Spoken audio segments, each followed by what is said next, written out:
From kickoff to cash out, your weekend sports destination is BetMGM Game Day on Westwood One Sports.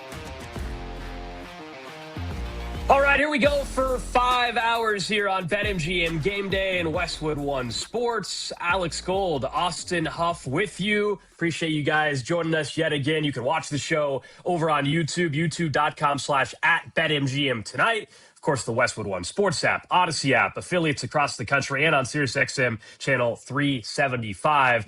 We're going to certainly get into some NFL at some point today. Wide receivers in the news for completely different reasons, whether it's Tyreek Hill, whether it's Rashee Rice. We're also getting slowly closer to the start of the league year. The actual combine actually takes place next week in Indianapolis, so we'll be joined by Emory Hunt to talk a little NFL draft.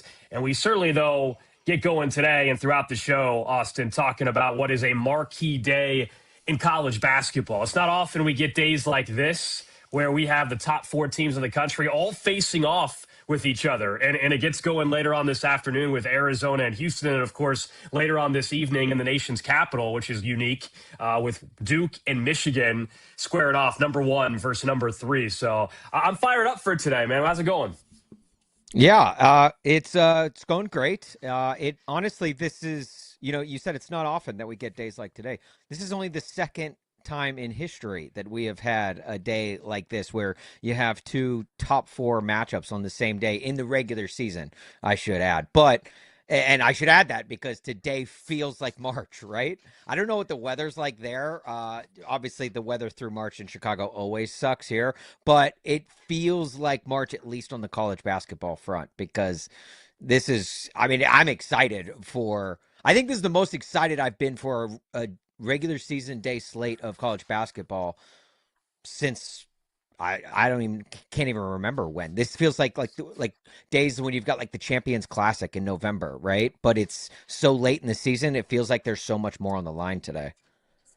Yeah, we have a much better feel of these teams. And later on, in fact, during this show, we're going to at least get a sense of how the NCAA selection committee is already stacking up these teams. It's one thing to look at the AP poll, and I have said for years, like I know why we have them. It's kind of a marketing tool. The TV networks love to put on the screen today on College Game Day, number 1 versus number 3, or number 2 versus number 4. Like I get why we have them, and people take it seriously, and fan bases get mad when their team is not ranked as high as they think they should. But it truly doesn't mean a damn thing. In college football, we have the College Football Playoff Committee. That's all that matters. And in NCAA tournament, or in college basketball, I should say, we have the Selection Committee, which we know will unveil the brackets on Selection Sunday. But today we get a sneak peek here in a couple hours, and we'll react to it. But we'll find out the top 4 seed lines of the NCAA tournament. So I'm excited about that as well.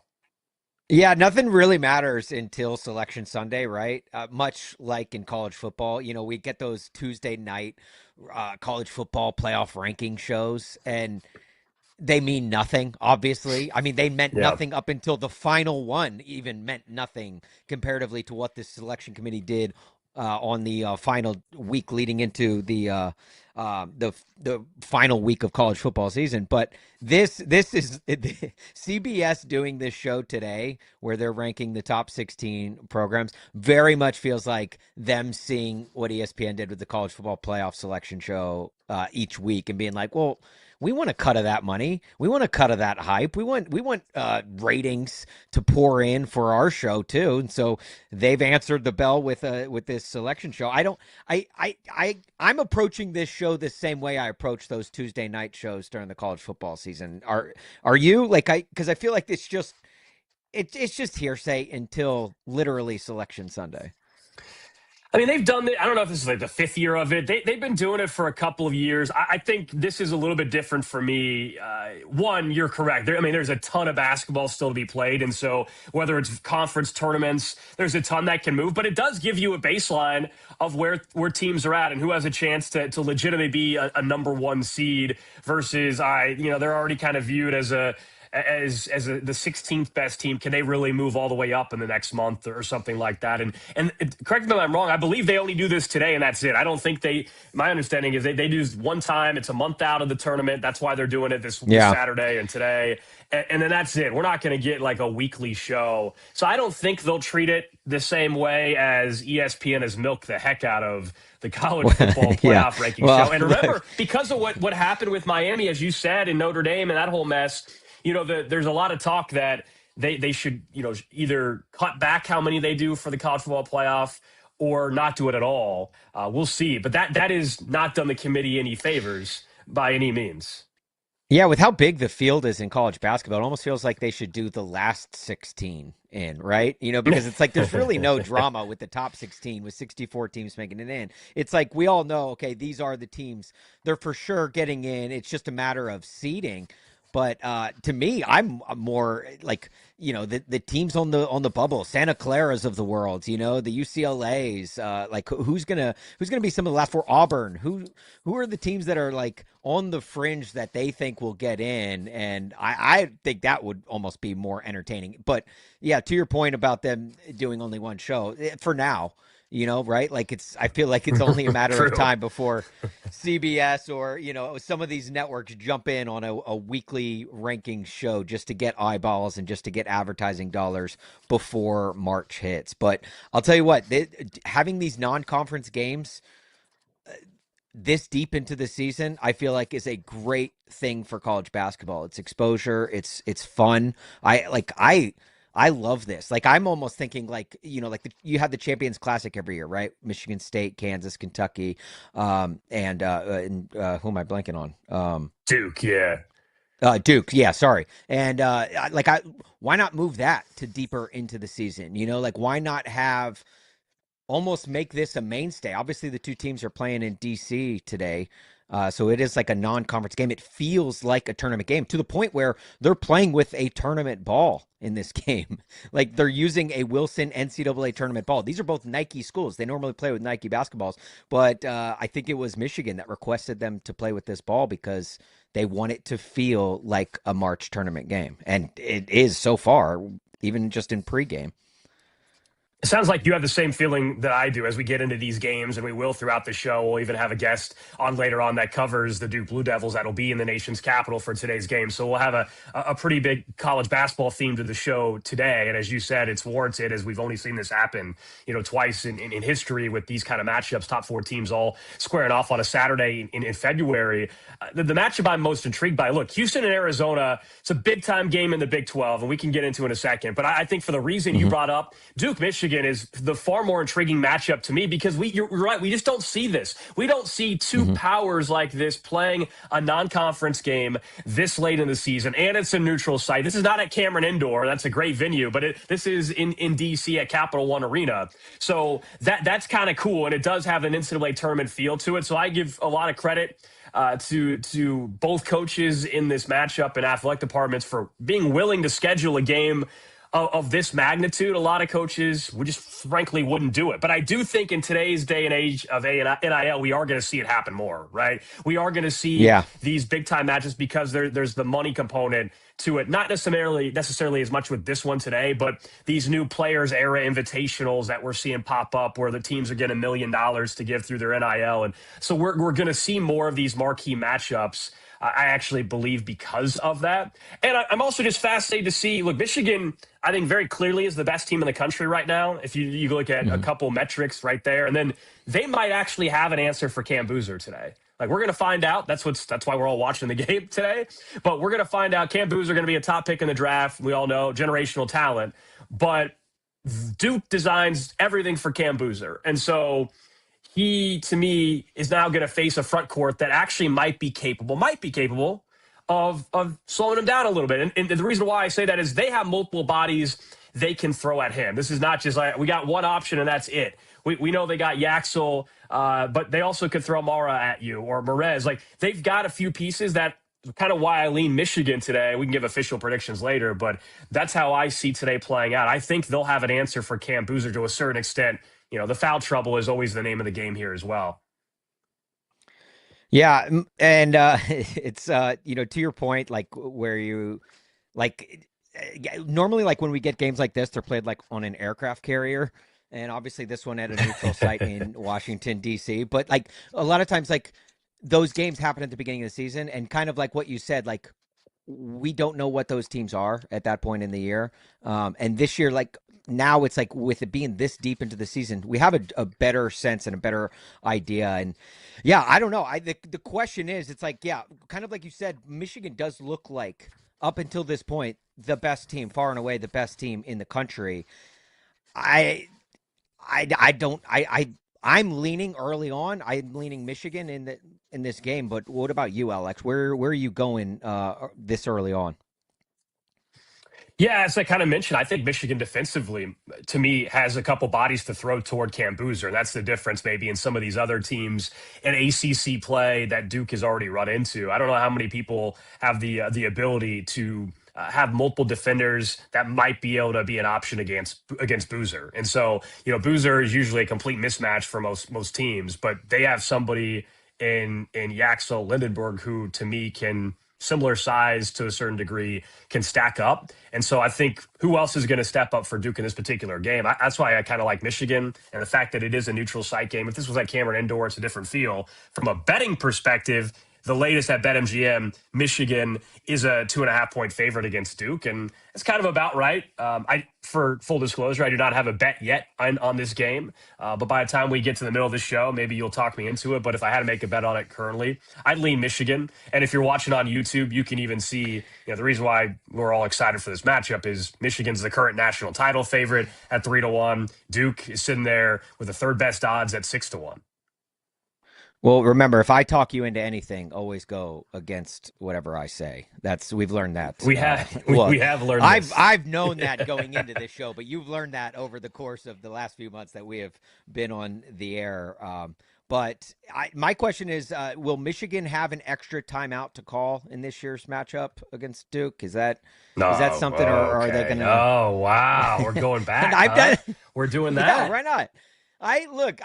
It is fun to see Duke and Michigan at the top of the sport again, just, because it's like one of those like matchups. Obviously Duke is Duke, and, they're good every single year, but having Michigan being good again, because they've met probably like 11 or 12 times just in this century alone, and Duke is like 10-1 all time, but like having Michigan have the upper hand in this game does give it a little bit more excitement, and it does bring it back to those Fab 5 years of when Michigan was one of the elite programs going up against Duke, which has always been a mainstay in college basketball. Yeah, and Dusty May has done an incredible job since he arrived in Ann Arbor. I mean, he's been sensational. And, I don't know, ultimately, is he a guy that's at Michigan for a decade? I don't know. I mean, he's a guy that if one of these other, blue blood jobs ever open up, if he continues on this Michigan track, he's going to be a top candidate for some of those gigs as well. And he'll have to make a decision. I mean, I legitimately think if you told me, somebody like, if Kentucky opened back up or if Bill Self retired, I think Dusty May would be very high on everybody's list. Someone like John Shire, of course, he's staying at Duke forever. He's not leaving Duke. He's going to be a lifer there if they let him be a lifer there. I don't know if Dusty May's a lifer at Michigan, but he's put himself in position as one of the best college basketball coaches. There's no doubt.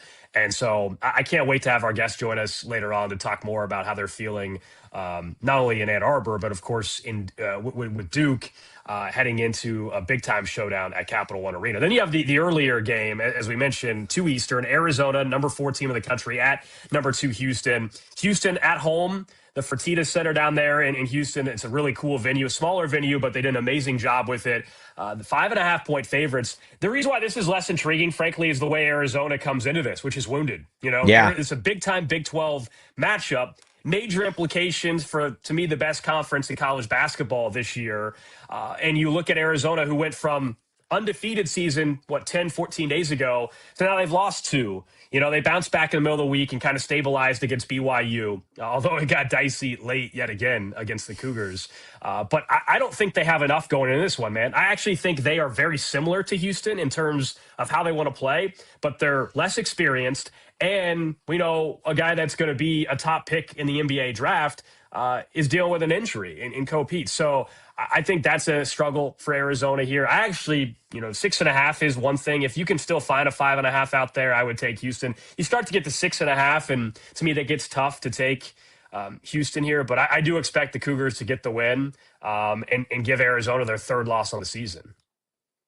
Yeah, there's a reason this game is getting brought to the table first. This is the appetizer. Still good. There's a lot of appetizers you could eat as full meals, but, Duke, Michigan is, of course, the entree. That was exactly what I was going to come into this game asking is I feel like Arizona is the team that has the most to prove today, which is weird considering where they were all season until, that night in Lawrence.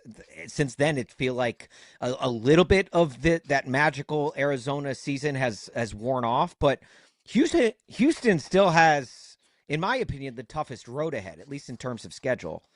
So they've got, and it starts today with Arizona. So this is in terms of, first of all, Big 12 implications, but then also just, seeding implications.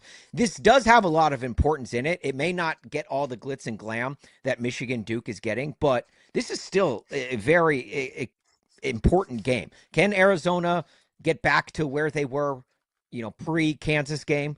Can Houston start this really tough road ahead with a, almost like a springboard, use this game as a way to jumpstart their end of the season road? I don't know. But that for me is like why I'm like, I just want to sit on the couch and watch 6 straight hours of college basketball with these two games on back to back. Yeah, I mean, you look at the odds at BetMGM for the Big 12. Houston's the favorite at -115. Arizona sitting at 2-1. Iowa State, who's coming off a big week in their own right, 6-1. And then the Kansas Jayhawks are 9-1. They take on Cincinnati today before it gets really tough against this Houston team. For example, they got Arizona again. This is why the conference is so brutal, and it sets up for a pretty incredible Big 12 tournament here in a couple weeks in Kansas City.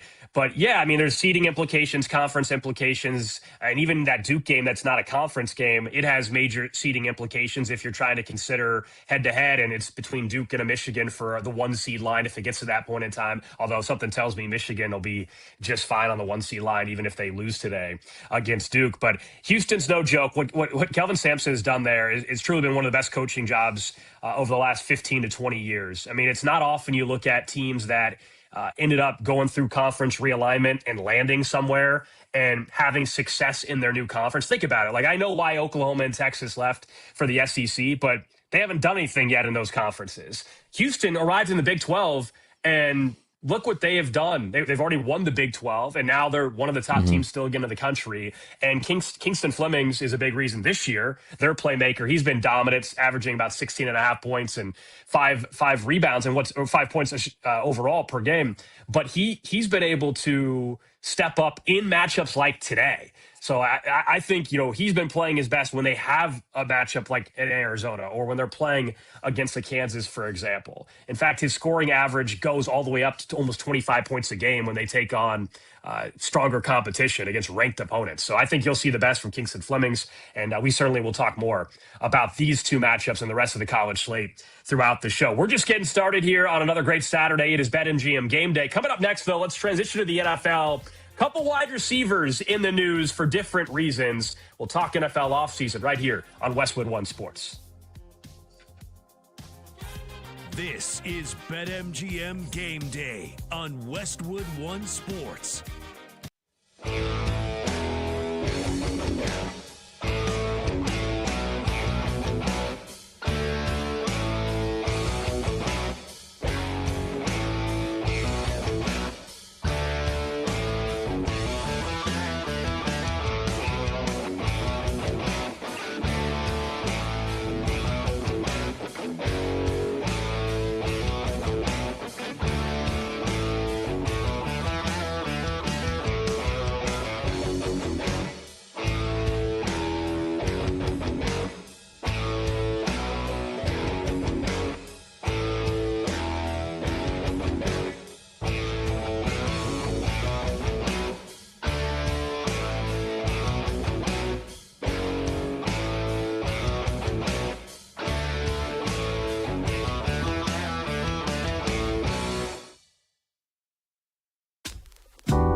Weekend sports conversation rolls on with BetMGM Game Day right here on Westwood One Sports. Tagovailoa, blocked by Armstead. Going, he's got him! He's got him! Tyreek Hill!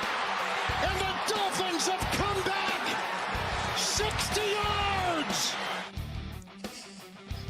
Kevin Harlan on the call for CBS a couple years back. That was Tyreek Hill with the Miami Dolphins getting a touchdown. You fast forward to 2026, and Tyreek Hill no longer a member of the Miami Dolphins. Alex Gold, Austin Huff with you on Westwood One Sports. Let's talk some NFL because the wide receivers were in the news this week for varying reasons. Starting with Tyreek Hill, it's no surprise that he got cut by the Dolphins. They're in a complete reset, rebuild, however you want to phrase it. They move on from Mike McDaniel. Tua's future very much in doubt. It sure looks like they'll move on from him as well, but they're just going to tear this thing down. They moved on from multiple veterans this week. They move on from Bradley Chubb. They also go ahead and move on from Nick Westbrook-Akine. And Tyreek Hill, after 4 years with the Dolphins, by cutting him, you free up, $22.8 million. And the Miami Dolphins look at their future, and probably are going to be making some more moves before we get to the draft and everything. But Tyreek Hill's an intriguing name for obvious reasons, right? He's been one of the most explosive playmakers in the NFL for the last 25 years, and probably all time, right? One of the most explosive playmakers. He's put together an unbelievable career, plenty of drama at times around him. We all know he started his career in Kansas City, but he suffered a devastating knee injury, right? Knee dislocation, gruesome injury in prime time early on in the season. Tore just about everything you could in your knee, right? From a ligament standpoint. Yeah. And He's a free agent, though. He's a vet. He could go out and sign for anybody. The question that I think I have is, does he still have that level of play left in him to where you sign him and you feel like you can count on him being that explosive playmaker? Because this knee injury has me wondering, while the stats will tell you the last couple of years, he's still playing at a very high level. He's another year older, and a big part of his game is agility and speed. And can you be that same player after such a devastating knee injury? Yeah, it's not like I'd be more fearsome for, the return from a knee injury if he was like a running back where agility is kind of more of the position. Don't get me wrong, agility is a huge part of the wide receiver position, but, Tyreek Hill's game is his speed. And if he can get that back, I think that's more important than anything. I don't doubt that he could, but is the juice worth the squeeze? I feel like there's just this late in the game, and with there are other options available, especially like in free agency. Obviously, you got probably potentially George Pickens coming available. Like, is Tyreek Hill and all of the baggage and drama that comes with the name of Tyreek Hill, and it only intensified. Like, it was big when he was in Kansas City, but they were winning, and it doesn't get highlighted as much. But then when you go to Miami, and even more drama gets attached to your name off the field, some of it on the field, like that only intensifies, especially when you're on a losing team. So it's like, is it worth going in and spending however much, he'll be worth on a guy who it's questionable about if he can ever get back to the speed that he once was? This is a guy who's turning 32 on the first day of March. I'm like, I just don't know. I think the biggest question mark surrounds Tyreek Hill's name. And if I'm a GM, I'm like, I don't know. It's kind of a little bit of radioactiveness when it comes to him. Somebody's going to take a flyer on him, but I think the part that hasn't been discussed enough is, I don't think he's going to be ready for the start of the season. We locally played some audio there. Dr. David Chow, former NFL team doctor, who does a good job talking about injuries every single week of the NFL season. And I think it's Sports Injury Central is the site that he runs now. And he was going through and talking about the serious nature of the surgery and the fallback from the surgery as well, like a nerve palsy type of thing that can happen, and how perhaps that is going on. That he doesn't think Tyreek Hill could pass a physical today if he had to. And so I feel like this is going to be similar to Odell Beckham Jr. You guys remember a few years back where Beckham was not available till November, I think it was. And then he gets signed late in the year and was very impressive against, I guess it would have been for the Rams maybe at that time in the Super Bowl. And then he hurt his knee again. But that's what this feels like, where I'm far more intrigued in signing him if you tell me that I'm not really counting on him, right? I got my roster intact. You play a few months into the season, and he's somebody that can pick his destination, and you can have the right fit and everything, and he joins you in November, and he's a boost. I don't think anybody's signing him in the next couple weeks. In fact, Andy Reid this week spoke because the Chiefs are the favorite to land him. If you look at some books that are out there, we all know why they're the favorites. He, of course, has played with Mahomes and was coached by Andy Reid. And for a couple of years, even in Miami, man, he's been on social media almost begging to come back. He wants back in Kansas City. Not so sure Kansas City wants him back. And Andy Reid yesterday was asked about it and said, like, there's nothing there as of right now. Said he's got to get right, got to get healthy. So I feel like this is a check back in October, man. Check back in November. Let's see where the contenders are at. And that's how I would approach it. And I'd be far more interested if I was a team in doing it that way than bringing him in this offseason. It's funny. You were describing all of the stipulations looked at to, for like a team to sign Tyreek Hill. And as you're saying each one, I'm like, that sounds like a team out of Kansas City that might sound suitable for them. Obviously, like, you get the band back together. It's looking like Travis Kelce's coming back. Patrick Mahomes, we've said on this show back and forth, like, I'm saying he's ready by week 1. He's going to be back and in action, back and in camp. I know we go back and forth about that, but I think with Tyreek Hill in red, like, it seems like the more we go along, the more of a fit it seems, because there is that familiarity there. Sometimes when you return back to a place that you had success, you're more likely to find it again. And this is you look at the other guys in the Chiefs wide receiver room. I mean, with the stuff that came out with Rashee Rice this week, like you're like, is he going to be available for this season or for the full season? Is he going to get another suspension handed down? I mean, like, I don't know, Alex. You're the one that lives and works in Kansas City. Is that a possibility? I know what Andy Reid said this week, but you personally, do you think that could be something that they, maybe week 8 of the NFL season, they sign him off the streets and get him into a Chiefs uniform again? It's absolutely in play. Yeah, I mean, there's no question that it's a real possibility. I think, again, his health is a big question for me. And it sounds like even for the Chiefs at this point, or frankly, any team, like, is he able to actually pass a physical right now? So that's why I'm kind of looking midseason. I'm far more interested in that option. If we're talking just from the Kansas City perspective, then we can get to some of these other teams' odds too, because there's other scenarios for him. Is that, do you want to halt the growth and development of Xavier Worthy? You bring back Tyreek Hill. He's not going to be there for 3 years. He's like a 1-year option. And so do you hurt the development of Xavier Worthy in year 3 when what I think is a massive year 3 for him to prove that he's not going to end up just being a bust, considering what he's given you as a first-round pick? So that would scare me off a little bit. But, of course, it's a possibility. And, yes, Rashee Rice, and I know we're going to talk more about him later on in the show. If he ends up getting suspended with the allegations that are out there, it would be a second suspension. So there's a real chance he could be suspended the entire year. So I would look at some other veterans. At that point, I'd be interested in Mike Evans. I'd be interested in certainly spending a high draft pick at number 9 on a wide receiver if that's ultimately where you think this thing is trending. But the odds will tell you, I mean, yes, the Chiefs are the favorite, but look who else is up there. No surprise. Bills are a wide receiver needy team, Austin, plus 650. The Ravens also plus 650. The Raiders 8-1. Patriots 12-1. Chargers 12-1. Broncos 12-1. All these teams could use some wide receiver help. I think, though, he's going to be much further down the road. I mean, I think we get clarity on A.J. Brown before, we get clarity on Tyreek Hill.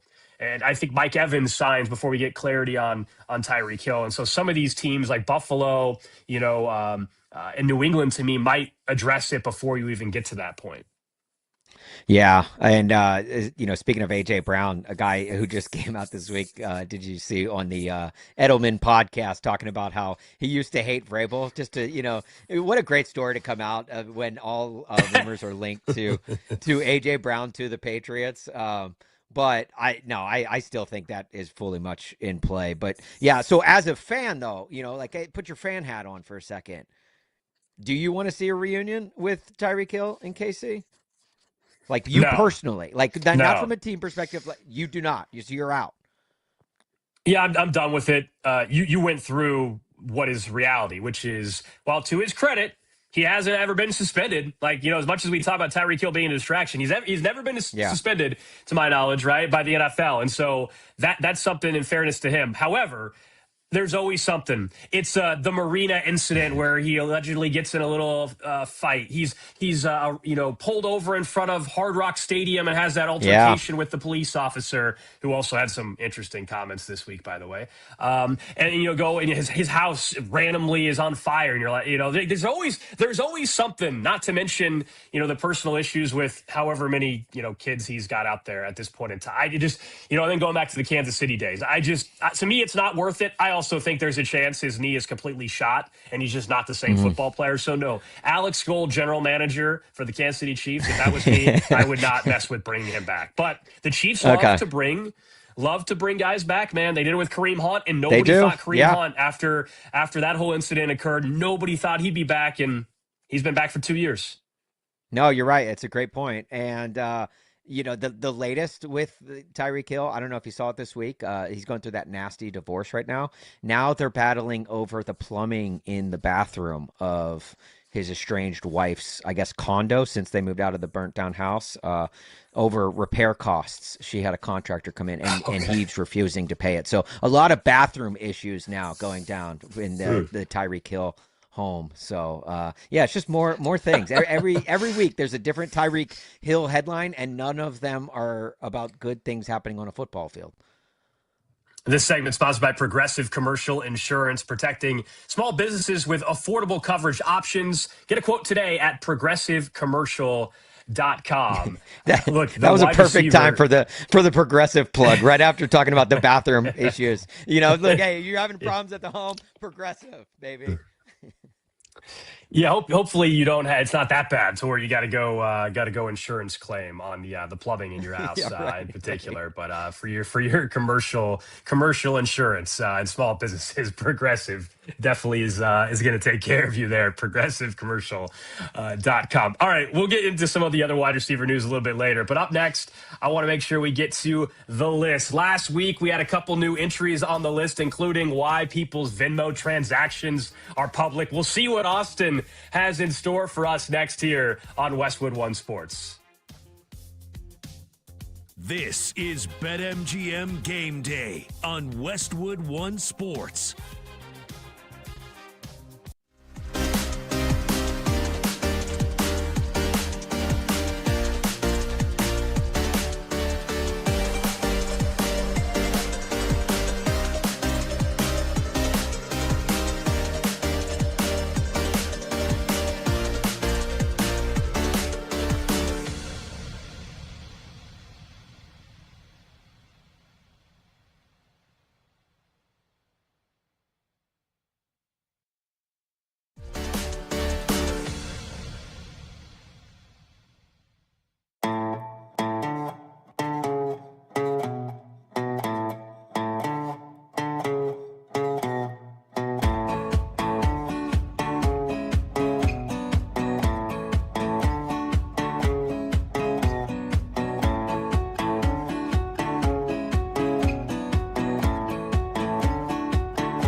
weekend sports conversation rolls on with BetMGM Game Day right here on Westwood One Sports.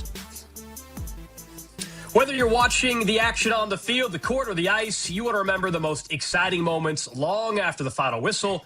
Betting with boosted odds can get you started on that journey. Activate your Odds Boost token on any sports bet, and you'll receive a bigger payout if you win. Grab your token and elevate your excitement with BetMGM as we're back here on BetMGM Game Day on Westwood One Sports. Alex Gold, Austin Huff with you. Coming up in 20 minutes, we will get back into the NFL. Some of the key free agents that are going to be available here in just a few weeks with the league year opening up. We'll give our top 5 free agents that we each have as well, and see if we can put together some landing spots for those potential players coming up in just a bit. But each and every week on this show at this time, we get to the list, sports or non-sports, something that's been bugging us, something that we got to put on the list for good. Last week, if you guys were listening and remember, the Venmo transactions being public and why people do that was added. Also, the C cashier at the gas station pump was something Austin added. So I'll let you get us started here. Where are we going today?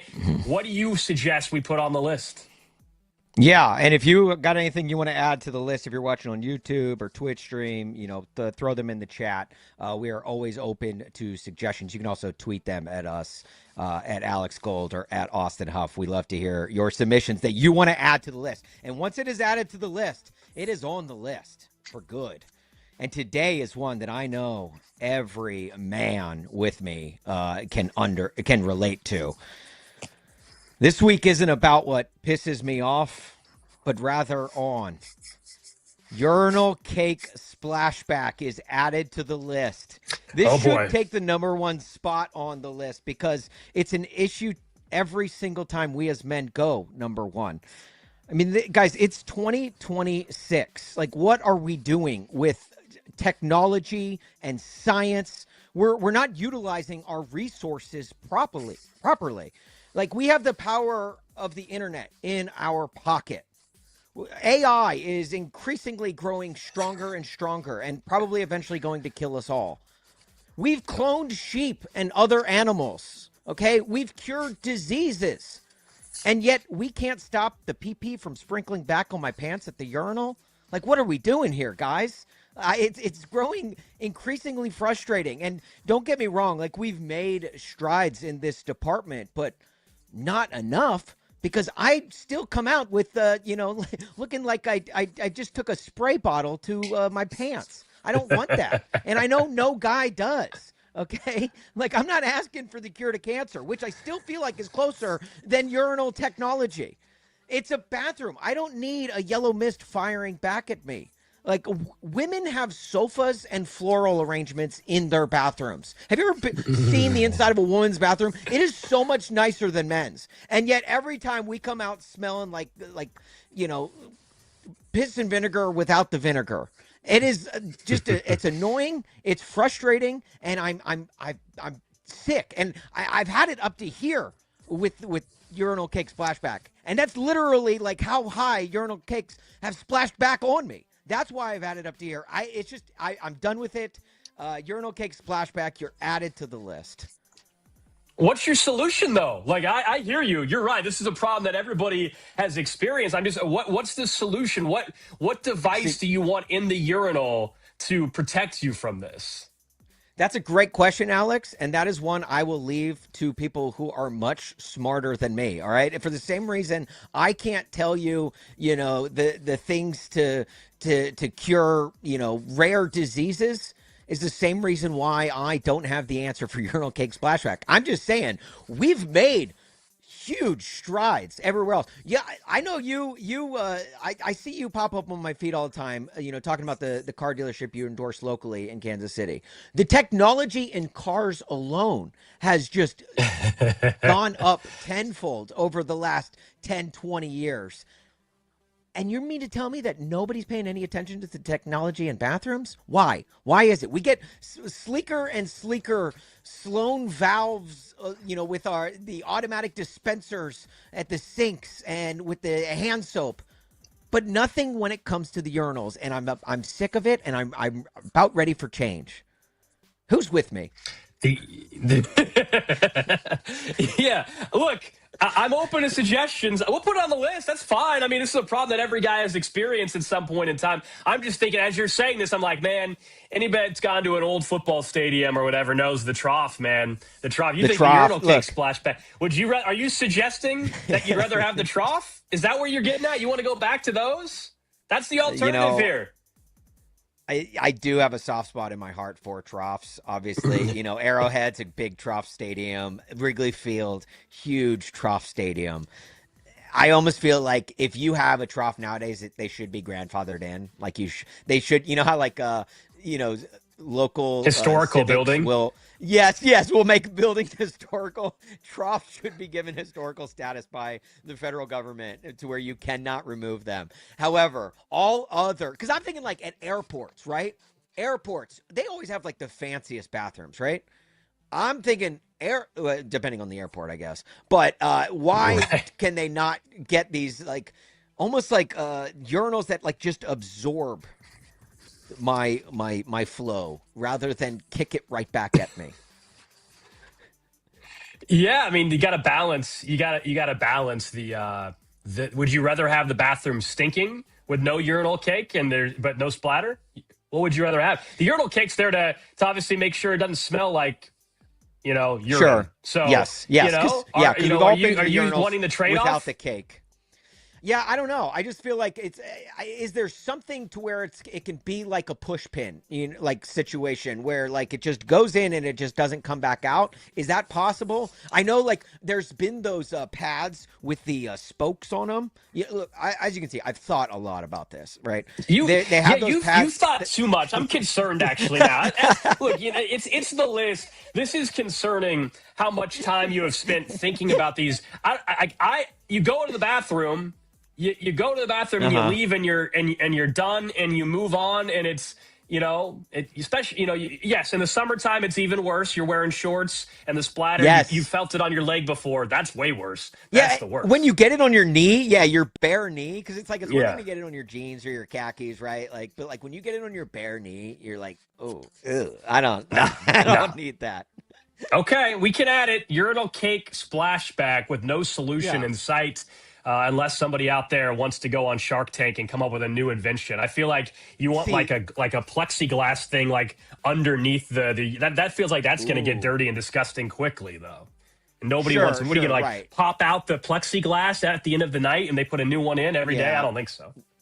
The custodians of the world that are listening right now, first of all, shout out for what you do. You're doing the Lord's work every single day. But they're probably like, yeah, I don't want to have to clean that. But it is an option, right? Like we've got those plastic guards up at Chipotle, so we're not breathing into my pinto beans. So why not get some that sort might of be another addition anyway. Don't be the person that reaches over the counter and tries to. There's a reason why it's there. Point their finger like over the counter at the rice and beans. No, like there's a reason why they have that counter plastic part or glass. No, it's a good point. Okay.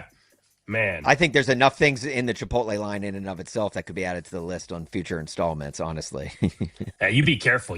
Don't you dare start talking smack on that place. No. I love Chipotle. Place. I'm saying. That's my spot. No. I was once a top 1% Chipotle eater in the country. I had a whole certificate. Wait, hang on. How do you know this? They have analytics as to your Chipotle? They did. Yeah, a couple years ago, at the end of the year, they would send you a whole thing. I was in the top 1% of all eaters at Chipotle. Wait, do you get like we all get the Spotify Wrapped every year? Do you get a Chipotle Wrapped every year? They did it a couple years ago. They haven't done it in a while, and I backed off for a year or so. When I post-COVID, I lost my sense of smell. So like food tasted weird for a while, and I still can't smell, but food has come back taste-wise. It's a weird thing. And so I stopped going because it just didn't taste good anymore. But now I'm back, but not at the level I once was. I was going, Austin, 4 times a week to Chipotle. Now we're down to we went away and now we're back to like a 2 or 3 time a week thing again. I'm back in love. Okay. I do know you hit up Chipotle right after the show last week because Oh we hit, man, this is a 5-hour show we do every Saturday here at BetMGM Game Day. And I think by hour 2 or 3, Alex was like, guys, I'm getting Chipotle after this. And the closer we I was got to getting the end of the hangry. show, he was like, yeah.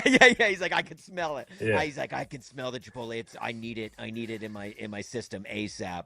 But that is, one of the things I love most about this show is every single week, a little nugget comes out about the two of us that we learn from each other. And you Yeah. being in the top 1% of Chipotle eaters nationwide, because like I eat a lot of Chipotle too. I love the place, but being in the top 1% that's rarefied air. I think I'm talking to the GOAT of Chipotle right now. Your face belongs on the Mount Rushmore of Chipotle eaters. I'd have to find I'll have to find the screenshot of the email. This was a couple years back. I'm sure you can see exactly what I was talking about. If you But find yeah. the statistics, we got to read them on the air. We need the full Okay, analytical I'll work on breakdown it. of Alex Gold's Chipotle eating from a few years ago. Absolutely incredible. So that is the list here for this week, and our producer was saved by the conversation there because I was very close to bringing up something he told us. Our producer Zach. We got to get into during that. the break. We got to get into that Yeah. later into the show. We I have think got to so. get it. He had a weird injury, and it has got to be brought up at some point. Yeah, there was a kitchen injury from our producer, Zach, who just moved to a new spot, new apartment, the adjustment of living on your own and all that stuff. And it was, I was shocked to hear what occurred when I found out what food item the injury occurred with. And I'll leave it at that. How's that for a tease? We'll get to that at some point in the next couple of hours here on BetMGM Game Day. Thanks for hanging out with us over on YouTube, youtube.com/@BetMGM tonight. You can, of course, watch on Twitch and listen on the Westwood One Sports app, Odyssey app, affiliates across the country, and SiriusXM channel 375. Up next, though, our top 5 free agents available in the offseason. And we'll see if we agree on a couple of these landing spots for a few big-time playmakers. Coming up next here on Westwood One Sports. This is BetMGM Game Day on Westwood One Sports.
From kickoff to cash out, your weekend sports destination is BetMGM Game Day on Westwood One Sports. Alex Gold, Austin Huff with you here on BetMGM Game Day. Coming up in 20 minutes, we'll get right back into the big-time college basketball matchups we got in store today. Maybe a Final Four preview, and certainly if you're a Duke Blue Devil, you hope that's the case, as Duke is taking on #1 Michigan today. And so we will head to the nation's capital, the site actually of today's game between Michigan and Duke. Connor O'Neill, he's a publisher for Devils Illustrated, covers Duke. He'll be at the game there in D.C. He's going to join us, so we'll get some insight on the Blue Devils and what they might have to do if you think they can get a win against Michigan, plus just the feeling around Duke and their national title chances, and of course Cam Boozer, who is going to be one of the top picks in the upcoming NBA draft. But we do start with the NFL this hour, where free agency is a couple weeks away, and there's a lot of rumblings about what players may truly hit free agency and who won't, because I know you've got your top 5 free agents. I've got mine, including some landing spots. And someone like George Pickens is slated to become a free agent. Possibly, I think he's getting franchise tagged by the Dallas Cowboys. So I don't know if that's cheating a little bit with how this goes. But let's start with work backwards at number 5 and where you're at on your top 5 free agent list. Who do you have as the 5th best available free agent or potentially coming available free agent? I think I had my hardest problem with the number 5 slot than any other slot on the list, because I essentially knew my top 5, but who got this final spot was tough. Because I personally, I wanted to put Isaiah Likely on this list somewhere, just because I feel like him getting out of Baltimore, out of Mark Andrews' shadow, I think he can be a big star and a great pass catcher for someone paired with the right quarterback. Obviously, he's coming off that foot injury, but I think that he could be, when we look back on the free agent class of 2026, people think, man, why didn't we take a flyer on Isaiah Likely? But then when it came down to the 5th and final spot, it came down to 2 edge guys for me. Odafe Owe, who had 7.5 sacks last year with the Chargers, and obviously went off in the wild card game against the Patriots. I really wanted to put him in, but instead, for my number 5 spot, I went a little taller, I went a little younger, and I went Jalen Phillips on the edge, because I just think that pass rushers in this league can make such a difference on a game, and they can make, they can wreak havoc. Obviously, we saw it in the Super Bowl alone, like just what the difference a front 4 can do. And to me, I think the most important positions in football are the offensive line and the defensive line. And if you can get elite at those positions, that to me is why I'm putting Jalen Phillips in my number 5 spot. So number 5 spot for me was Brees Hall. And now I actually think there's a chance he doesn't really ever become available. So I'm still including guys that I think could get franchise tagged. And I think Brees Hall could, but he's the top available running back on the market. Kenneth Walker had a great postseason, a great Super Bowl. Brees Hall is a better running back, in my opinion, than Kenneth Walker. I think both might end up staying where they're at for different reasons. I don't know if Brees Hall wants to necessarily stay in New York, but I think they'll tag him. Kenneth Walker wants to go back to Seattle, I feel like, and he's not going to get franchise tagged. We found that out this week. So I'll go Brees Hall, number 5 on my particular list. Running back is why he's only 5, because I still think if we're talking free agency, positional value. But I got some other names that I want to put higher up on the list. So I'll go Brees Hall, the top available free agent back, in my opinion. You know what? Thank you. Thank you for giving some love to the running back position and putting it on the list. Someone has to. Right. My number 4 is Rashid Shaheed. He, had kind of a coming out party this year with, obviously, he was great in New Orleans, but really had a coming out party this year with Seattle, kind of put on the national stage. And, but I will say that this number 4 ranking comes with a Surgeon General's warning. Do not sign him as a wide receiver 1. If you already have your wide receiver 1 in place, then I think he is the number 4 player on the board because of his explosiveness, because of his kick returning abilities. But this is a guy who just averaged, 600 yards a season over his 4 years. Like, so if you want if you're looking for a number 1, I'm not saying go Shaheed. I'm thinking like you need him as a 2, maybe a 3. But you also need him for those special teams opportunities that he can provide and the playmaking ability he has. He was one of the better trade acquisitions in season we've seen in a while. It's not often that midseason trades turn out to be anything, but Rashid Shaheed was phenomenal. I also think there's a chance he ends up back in Seattle. We'll see how that plays out. So that's what's interesting. There's 2 guys that you could consider, Kenneth Walker and Shaheed. I think both could end up back there. I'll be fascinated to see where Shaheed ends up, but he was sensational for Seattle in midseason. So I'll be honest, I did not have either of these guys in my top 5. Now, Jalen Phillips, I think I would, if you're talking about depending on fits and teams, I actually think, Jalen Phillips is intriguing for a team like Buffalo, for Kansas City, if they're looking for a veteran option. Rashid Shaheed, there's some teams that already have a bit of the gadget guy, so I'll be curious to see where he ends up. Like Buffalo needs a wide receiver, but to me, I don't know if Rashid Shaheed is the type they need. New England, is that the right fit for him? So we'll see how it plays out. All right, number 4 for me, as I'm talking, I do want to go with probably a position that's not going to excite people, but got to put a little bit of respect on. If you're someone that needs an offensive lineman and you need a center, like he's clearly the best center available, Tyler Lindenbaum would be number 4 on my list in terms of the top free agent available this offseason in football. Again, it's center. I get it, but you get a stable piece at center. He's been one of the better centers in football. No, that's a great pick. He's by head and shoulders away the best offensive lineman in free agency this year. There's a chance he may get tagged by Baltimore, but Spoiler so far, my list is a lot of guys that might get tagged, but I'm still putting them on here because they're still technically free agents. No, definitely. But I have a reason why I don't think he will get tagged by Baltimore, which I will reveal when he is on my list later on. There's a tease and a spoiler for you. But the number 3 position, I am going George Pickens. Now, there's some people that could have George Pickens a lot higher than 3, but he's coming off a career year, 93 catches, over 1,400 yards, 9 touchdowns, all of which were personal best for Pickens.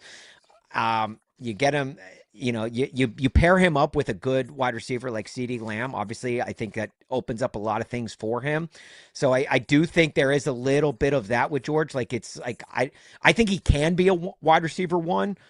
But he will be best fit with as the Robin to someone's Batman or the Batman to someone's Robin. He does turn 25 next month, so I still feel like he's got a lot of good football left in front of him. But George Pickens is my number 3 free agent available. Okay. Yeah, Pickens definitely is going to be on my list. I do have him a little bit higher than number 3. So for me, here's where I went. This is mainly because of the crop of available quarterbacks in QB needy teams. I'm not telling you that I think this quarterback is going to have a big year, but because of the position he plays, Number 3 on mine, Daniel Jones. He's a quarterback in Ooh. an offseason. Oh, Yeah. okay. In an offseason, if we're looking at top available free agents, teams like the other quarterbacks, we're talking about Malik Willis or Kirk Cousins at his age and whether or not he's still going to be an option. You got teams that might be trying to bring back Aaron Rodgers again in the Pittsburgh Steelers. I'll put Daniel Jones as the number 3 available free agent because of the position he plays and how weak the NFL draft is. You know, you're going to have one quarterback go in the top 10. It's going to be Mendoza. Ty Simpson maybe goes 20, maybe goes up further on the draft board if a team gets desperate. But it's a terrible free agent, quarterback class and draft class, I should say. So that's good news for like a Malik Willis, who to me could end up being the starting quarterback in Miami. But I still would rather have Daniel Jones in this scenario. I understand the jokes are easy there for Jones, but he is by far still a better quarterback than Malik Willis. Come on. Okay, so we've seen more bad than good out of Daniel Jones, but he did obviously, I think given in the right system with a good offensive line like he had in Indianapolis, he can still perform at the level that he did in college that got him to be, a top 10 draft pick. My question for you though is, are you not concerned with the Achilles, with the fractured fibula that he had prior to the Achilles injury? Are you not? None of that scare you about him?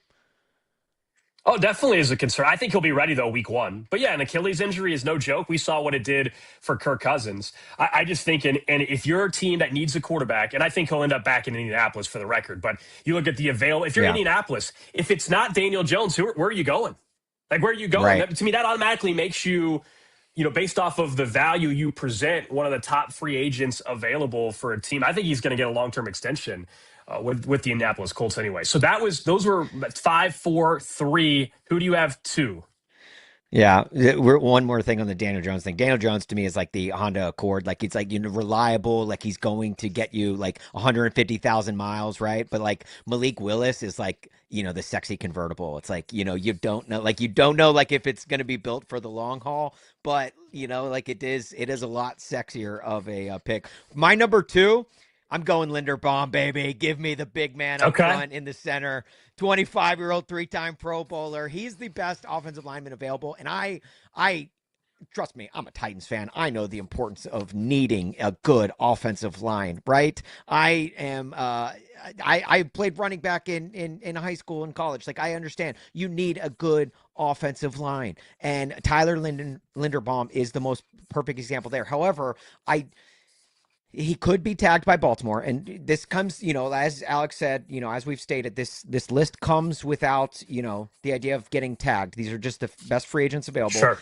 But I don't think Baltimore necessarily tags him because if you think about it, when you tag an offensive lineman, it comes, it's based off of the top contracts of all offensive linemen, meaning you'd be paying a center left tackle money. So I do think for that reason, there's a chance that Baltimore does not tag Tyler Linderbaum, and if he doesn't, then he is going to get some. He's going to get some good money in free agency, as he should. As we continue going through our top 5 free agents available in the NFL, don't forget this segment is sponsored by Progressive Commercial Insurance, protecting your business vehicles 24/7. See if you can save at progressivecommercial.com. All right, number 2 for me, this is where I go George Pickens. So you knew he was going to be on my list. I slot him in at number 2. We all know the type of season that he had this past year. Still some questions about like the effort level at certain times, but I don't think if you're Dallas, you let a player like him just walk. So they're probably going to franchise tag him is where this likely ends up, and we'll be talking during the summer if they give him an extension. But if he truly hit the free agent market, he would get near Jamar Chase money. You would get near Jamar Chase money, just the nature of how the market works. It's hard to find playmakers like that. We know the importance of wide receiver in the league. So George Pickens, the number 2 free agent available if he becomes available on my list. Yeah, and then you always have to be ready for that one off-put free agent that gets random big money. I believe a few years ago it was Christian Kirk that just set this domino wave of Deebo Samuel, AJ Brown, all demanding more money because they're like, if Christian Kirk's getting paid that, I deserve way more than that. So, I mean, Alec Pierce is going to get a ton of money. And Alec Pierce had a really nice season, but people are going to be surprised the kind of money Alec Pierce is going to get. I don't think he's going back to Indianapolis. So he's going to end up with a very nice deal that people are going to be like, wait a second. We just have to remember, though, the cap is going up at a ridiculous Right. rate. You know, like the wide receivers getting paid now, like all the contracts seem big at this point. When you have the cap now Yeah. going to be over $300 million or whatever it is, 305, I Yeah. think, or something like Right. that. Yeah. Like even the guys that you have locked up on your roster right now, free agency could affect them in big ways, you know, because if they see guys like Alec Pierce, hey, if Alec Pierce is making that much, I deserve to be paid more than that. And then you get the holdouts and all of that. And it's just a giant chain reaction. With my number one pick for our top 5 free agents in the NFL this offseason, I really wanted to put Breece Hall or Kenneth Walker here just to show running backs some love. You know me, I've got a soft spot for running backs. But instead, I am going with my number one free agent available, quarterback Aaron Rodgers. No, I'm kidding. There's no way. I was about to say. I was like, what? No chance. I just wanted to see your reaction. And you can see Alex's reaction if you're watching on YouTube right now or on Twitch. No, I am going. My number one free agent available is edge Trey Hendrickson. Obviously, his 23 and 24 seasons were really the thing that kind of bumped him into the upper echelon of pass rushers, if not the best. He's certainly the best pass rusher in this year's free agent class. But obviously 31 years old, it was limited to only 7 games last year because of injury. So that is the one concern, but I think the reward far outweighs the risk when it comes to Trey Hendrickson. And Trey, at that position, to me, I feel like it's one of the few positions in football where it's like the older you get, the better you get. You look at a guy like, obviously Trey Hendrickson plays in the edge, but like pass rushers, I think like you just gain experience and you gain ability. Think of like Aaron Donald in his last few years in Los Angeles. Look at a guy like Big Jeff in Tennessee, like just Jeff Simmons, like Simmons. What he has done. Yeah, literally what he has done at that position, the older he's gotten. He just came off a career year of 10 plus sacks last year. So I feel like that is one position where it's like age is not as big of a deal as it is at maybe like a wide receiver or cornerback or other positions like that. So I love Trey Hendrickson as my number one, and I think he should be highly sought after this year and get some good money, the money that Cincinnati kind of refused to pay him.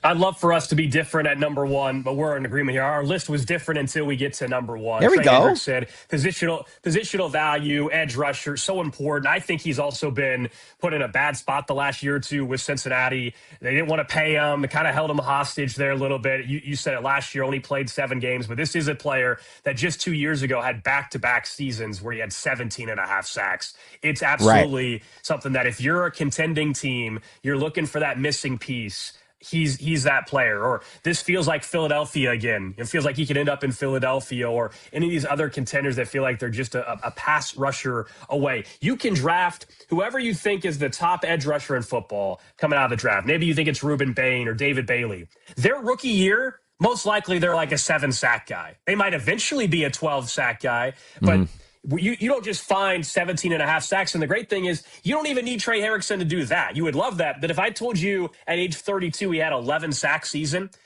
you don't just find that off the street normally. So he's the number one available free agent. I think Cincinnati will finally let him walk. I don't believe they're going to now come up with something, although their defense has been a disaster. But even with him out there, it was. So to me, it's time to completely reset that defense in Cincinnati anyway. So my number one is also your number one, Trey Hendrickson, at the very top of our free agent NFL list. Up next, though, we pivot to college basketball. Big-time matchups across the board. We got Houston and Arizona. And later on this evening in the nation's capital, a neutral site game at Capital One Arena. It's Duke. It's Michigan. We're going to talk with Connor O'Neill. He's covering the game in D.C. today. We'll ask him about Cam Boozer and what could Michigan do to cause some problems for the Blue Devils today. BetMGM Game Day. The action starts here. Westwood One Sports.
breaking down the biggest games and the smartest angles. This is BetMGM Game Day on Westwood One Sports. About as good as it gets on the college basketball front, other than being in the middle of the NCAA tournament. Alex Gold, Austin Huff, back with you on Westwood One Sports. We get to marquee matches, perhaps a Final Four preview, maybe even a national title game preview. That certainly could happen with Houston and Arizona. It certainly could happen with Michigan, number one team in the country, taking on number 3 Duke. They're in the nation's capital at Capital One Arena. We're going to head out there right now and welcome in Connor O'Neill. He's a publisher for Devils Illustrated covering Duke.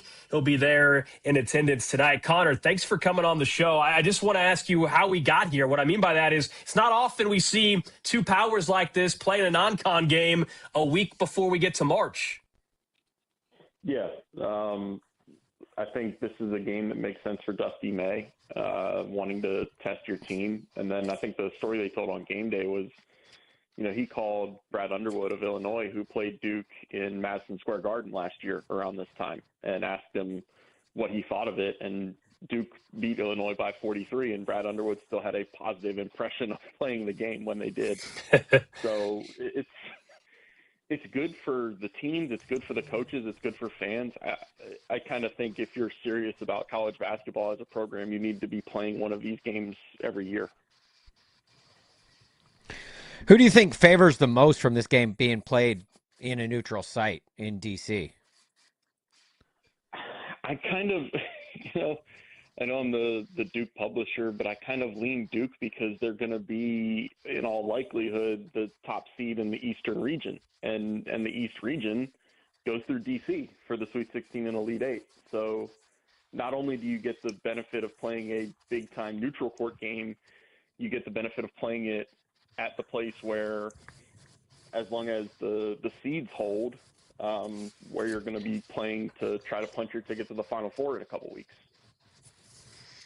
Before we get into specifics of Michigan, Duke today, and ultimately what Duke needs to do to win the game, just when you compare this year's Duke teams to some of the great Duke teams of the past, or at least, and let's just say the John Shire era for starters, where do you think this one stacks up? We know about Cam Boozer. He's going to be a top pick. Yeah, look, I don't know if the top-end talent is ever going to be as good as it was last year for Duke. I mean, you have 5 starters all get drafted in the top 50 picks, 3 of them in the top 10. So that's going to be really hard to replicate no matter how good of a coach John Shire becomes in his Duke tenure. But this team, as much as everybody wants to talk about what they're not compared to last year, they're obviously really good. They're more of a power basketball team. Cam Boozer is wired to score in a different way than Cooper Flagg was. They both make everybody around them better. They just do it in a little bit of different ways. And, it's become pretty obvious that this Duke team plays differently, and they don't switch 1 through 5. And that was kind of one of the key themes for John's first 3 teams that he had at Duke, is they could switch 1 through 5 and didn't care if their point guard was matched up against your center, because, last year's point guard was Sion James, and he was 6'6", 230. He wasn't getting pushed around in the block. This year's team can't do that, but they defend in different ways, and they're an elite defensive team for other reasons, like putting Dame Sarr on your point guard, and all of a sudden your point guard has a 6'8" guy with a 7-foot wingspan, making it really hard for him to bring the ball up the court. So it's just a team. It's a Duke team that is obviously elite, and it's a little bit of a different way that they're elite than John's previous teams. Obviously, this game has all of the makings of, kind of as we talked about, a March Madness game. It feels like a Final Four game, really, just with the 2 elite teams going up to 2 elite college basketball brands going up against each other. But even, down to the basketball itself, I believe they are playing with a Wilson NCAA tournament basketball rather than the Nike basketballs that they would play on their own home courts. Have you noticed anything just in terms of preparation and everything leading into the game that has been different than any other regular season game, just because this is unlike any other regular season game? Yeah, I mean, the preparation it's kind of, you think about everything that goes into what an NCAA tournament game looks like, right down to having game day on set and doing shoot around with fans there. I mean, to me, that scene this morning looked like an open practice day of an NCAA tournament, like the day before games when all the fans are there and they watch what they think is a practice, but it's really just guys shoot around and stretch and that kind of thing. Duke insisting on using the Wilson ball is on cue. One of the things that I kind of tell people about covering Duke and about the way they operate is nothing is done by accident. Like, they didn't just decide today, we want to make sure we use the Wilson ball. Like, that's been in the works. You can pretty much guarantee that everything is kind of meticulously thought out and prepared for, so you have as few surprises as possible. And everything is meant to replicate what the program's goal is, and the program's goal every single season is to win a national championship. And that's why it's no surprise when Pete Thamel comes on and says, yeah, they're using the Wilson ball that they're going to use in the NCAA tournament. And, that's a ball that this year's Duke team hasn't shot it particularly well. I think the 2 games they've played with it, but, last year's team, they played with a Wilson ball in the game against Illinois in the Garden, and they scored 110 points and 1.5 points per possession. So I'm not a huge believer in the ball theory, but there might be some legitimacy there. We're talking to Connor O'Neill, publisher for Devils Illustrator. He covers Duke. He'll be there tonight when Duke takes on number 1 Michigan. How do you view Michigan heading into this one? We all know about Cam Boozer, and the offense is going to run through him for Duke, but it feels like Michigan might be one of those teams that has at least a couple guys in the front court, that they can actually throw at Cam Boozer. What needs to happen here for Duke tonight if they're going to find a way to get the win against Michigan? Yeah, I think Duke is going to have to make double-digit threes. That's kind of the baseline that I go into this thinking. It's really easy to figure out what beats Michigan because they've lost all of one game all year. But that one game, Wisconsin hit 15 threes on them. Duke has kind of found its way. I think in the first 2 months of the year, they would have told you they wanted to take a lot of threes and make a lot of threes. Then they played some games early in ACC play that they were struggling with some teams that aren't very good. Georgia Tech and Florida State and SMU all gave them all they could handle. So Duke kind of tweaked things a little bit and went to more of a power basketball team and kind of they were going to go 2-by-2 and beat you in the paint. And I don't think you do that against this Michigan team. They have an alien playing center who's 7'3" and changes everything about what you want to do offensively. So I think Duke is going to have to hit kick-out threes. It's a matter of pulling Ademara away from the bucket if you want to go and try to score inside, which Duke can do.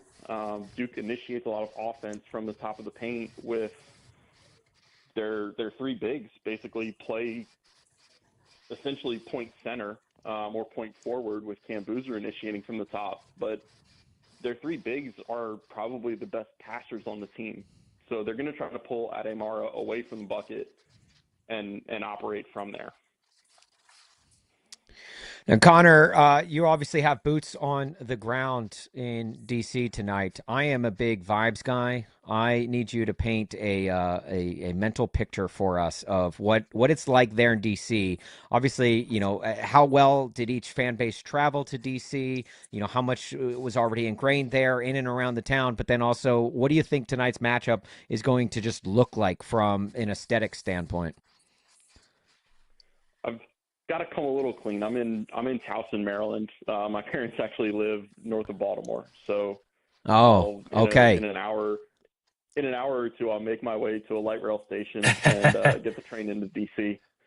But from everything I understand from the people that I've talked to that are already down there, it is a big time basketball environment, and not to keep harping on the NCAA tournament feel of it, but it feels like it's 2 teams that are not native to the area.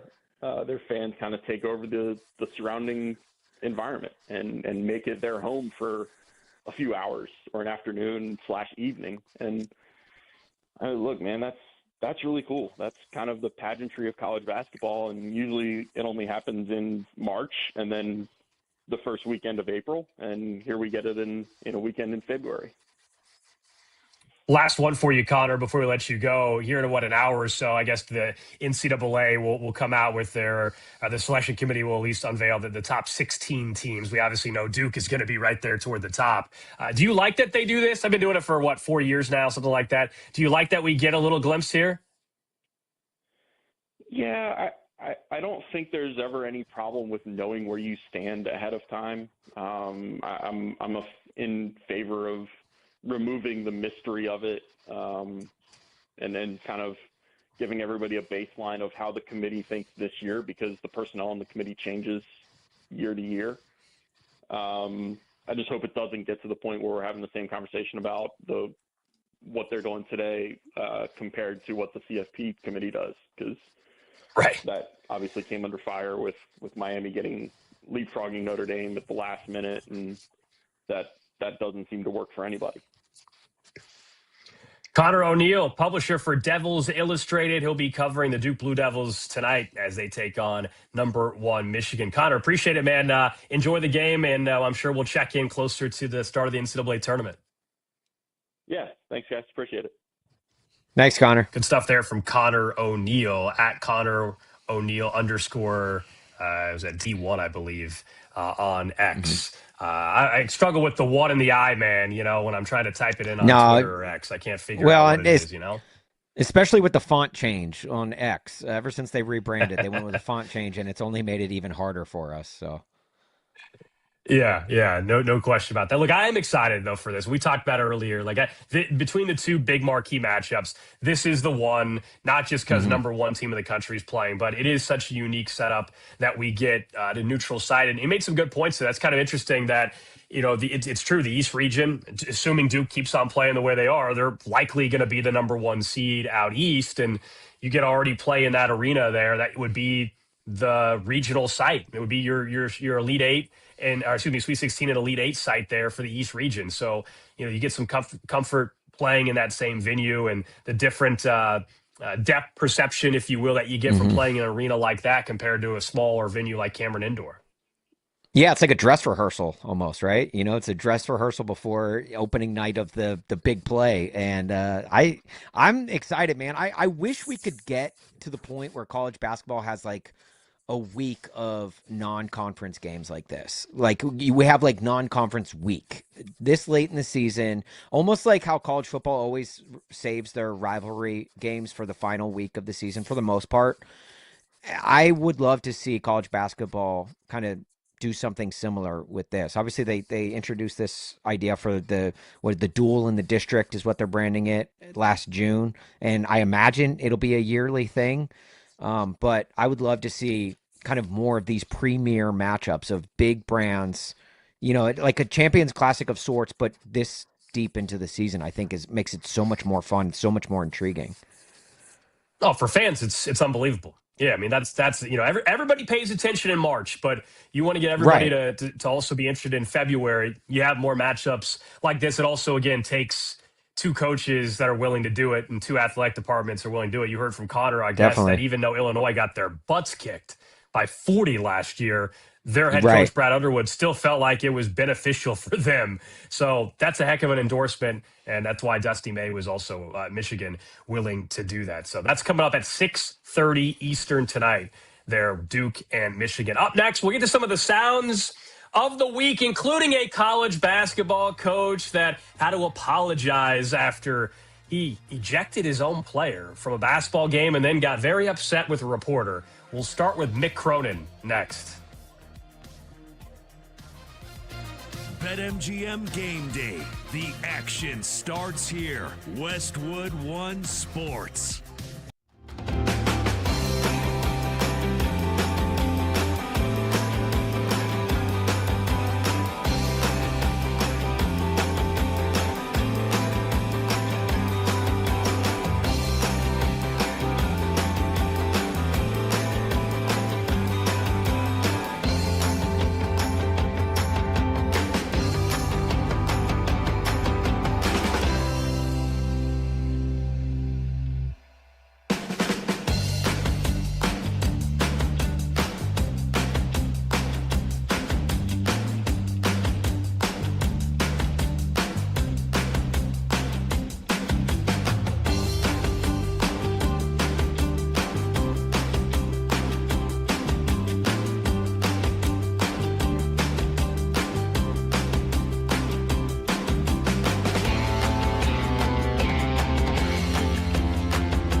The bets, the breakdowns, the big games. BetMGM Game Day continues on Westwood One Sports.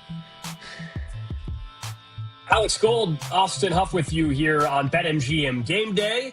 Don't forget, BetMGM players can receive a golf odds boost token. To use the token, all you got to do is add any golf wager to your bet slip. Then you activate the token. And if you win your bet that was made with the odds boost token, you'll receive extra winnings in unrestricted bonus dollars only over at BetMGM. And certainly the story in golf here recently has just been Scotty Scheffler, for a guy that's been so dominant out of nowhere. Like he's been quote unquote struggling.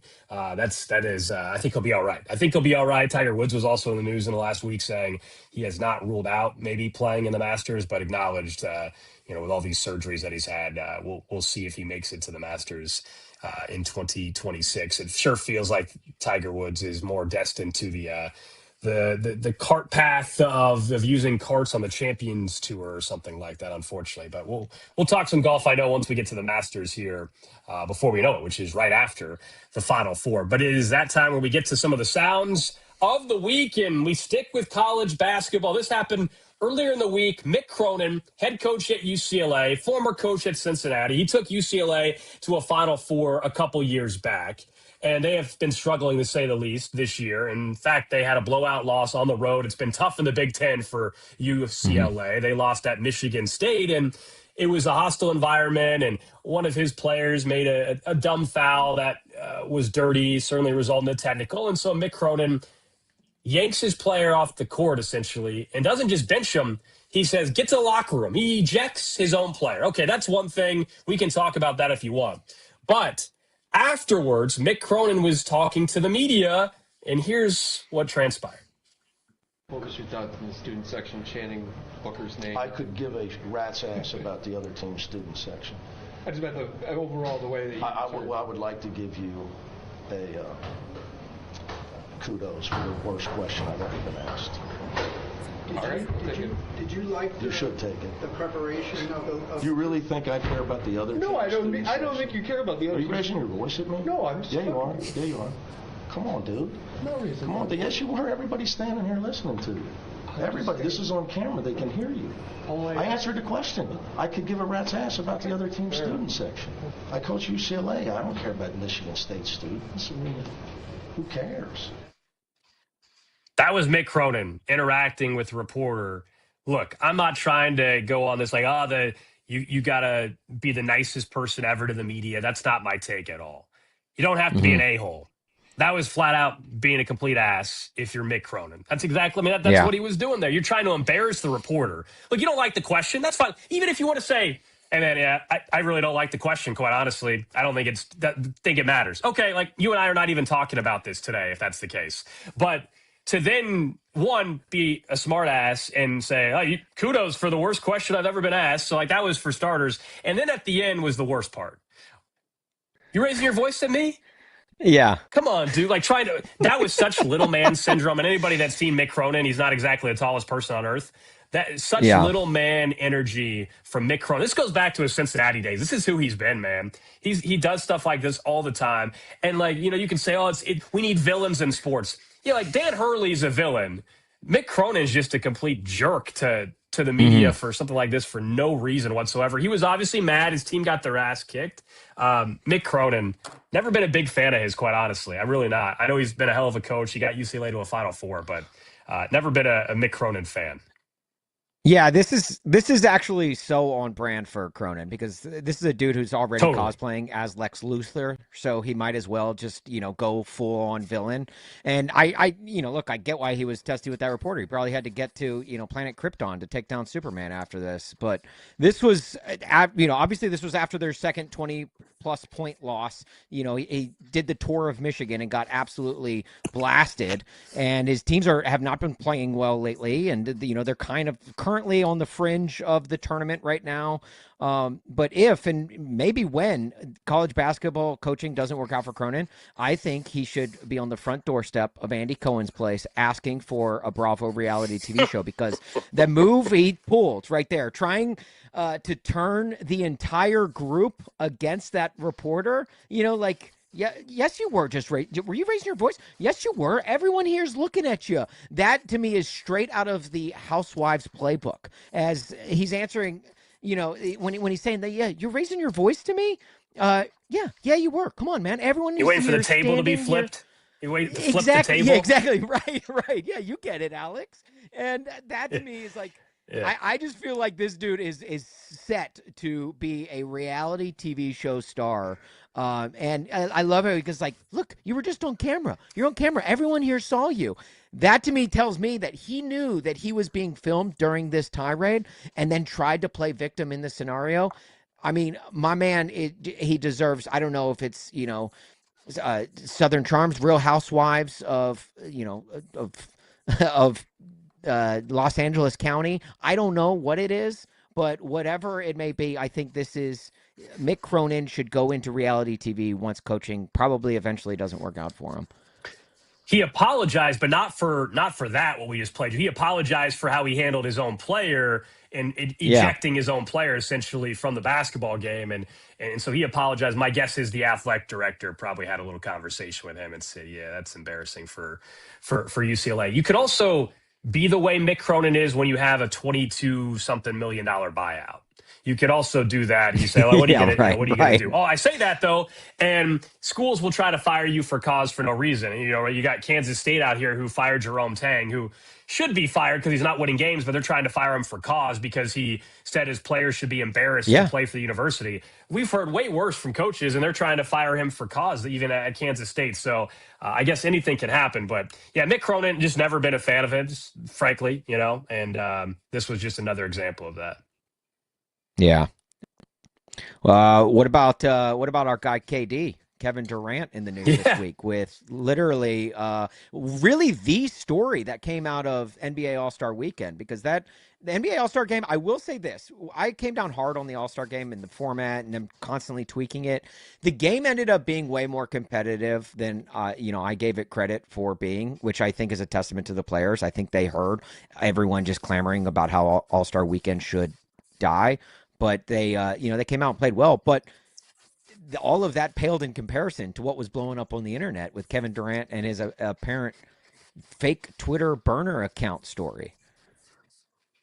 I know you got to ask these questions, but I'm not here to get into Twitter nonsense. Keep it pushing. But I know I get you happy. Give them what you like. My teammates over there, we've been locked in the whole season. Enjoyed our break and had great practice today. Looking forward to the road trip. KD being KD, man. That's exactly right. I don't. Yeah, it's funny that this guy used to go on other podcasts and shows bragging about having burners online, but when he gets caught for #BurnerGate, all of a sudden he's against answering questions for it, and that to me, this is Exhibit A that I will present in court of why he's guilty, right? Because if he wasn't, he would be not denying like crazy, right? For sure. Yeah, that's how I think everybody took it. I think that's how everybody took it. He knows. Everybody knows. One of those, like, we all know. He's never going to officially say it, but we all know. He knows that we know as well, and that's why his response was that way, for sure. And he even said, his teammates all understand it as well.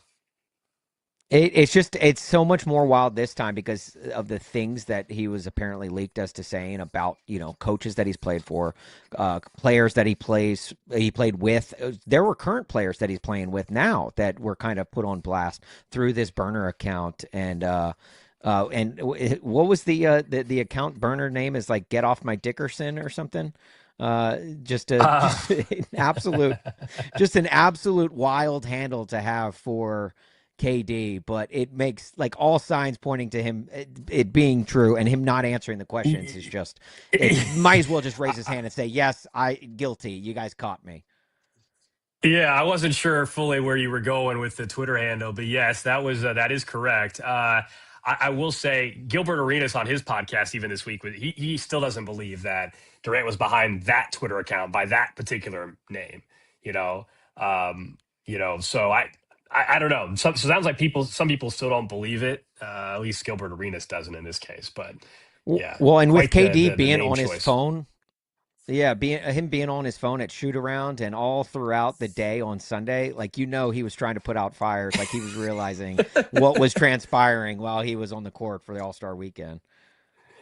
So those are some of the sounds of the week here on BetMGM Game Day. He's Austin Huff. I'm Alex Gould. Up next, we get back into college basketball. In fact, we're finding out who the top 16 teams are in college hoops with the NCAA Selection Committee peeling back the curtain on that. So we'll go through the official seeding order as of right now, plus a look at some of the national title odds to cut down the nets in Indianapolis at the end of April, or end of March heading into April. That's coming up right here on Westwood One Sports. This is BetMGM Game Day, only on Westwood One Sports.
From kickoff to cash out, your weekend sports destination is BetMGM Game Day on Westwood One Sports. Alex Gold, Austin Huff with you on Westwood One Sports. 1 o'clock hour on the East Coast. Thanks for hanging out with us. You can watch the show on YouTube if you would like. YouTube.com/BetMGM tonight. You could also interact with us individually. Appreciate the comments over on X at Alex Gold, at Austin Huff. Same thing over on Instagram as well. And those watching there, plus listening on the Westwood One Sports app, the Odyssey app, affiliates across the country, and on Sirius XM channel 375. We will get back into the NFL in about 20 minutes or so, including more drama around wide receiver Rashee Rice and how it could impact one of the top teams perhaps heading into next season, if you still think they are one of the top teams. That, of course, being the Kansas City Chiefs. Plus, Patrick Mahomes freed up quite a bit of money this week. What does that signal the rest of the offseason could look like? We'll do that here in 20. But just minutes ago, the NCAA Selection Committee, Austin, gave us a little insight on how they are thinking about a month out from Selection Sunday, month out from the NCAA tournament. They unveiled the top 16 teams and seeds, I should say, right now if the tournament were to be announced. And so we'll run through it real quick. And then there were a couple things I was looking for, and I feel like they gave us a little bit of insight that I wanted to see what they were thinking already. So for starters, the number one seeds, this is in order. Number one overall seed right now, no surprise, be Michigan. They play Duke later on today.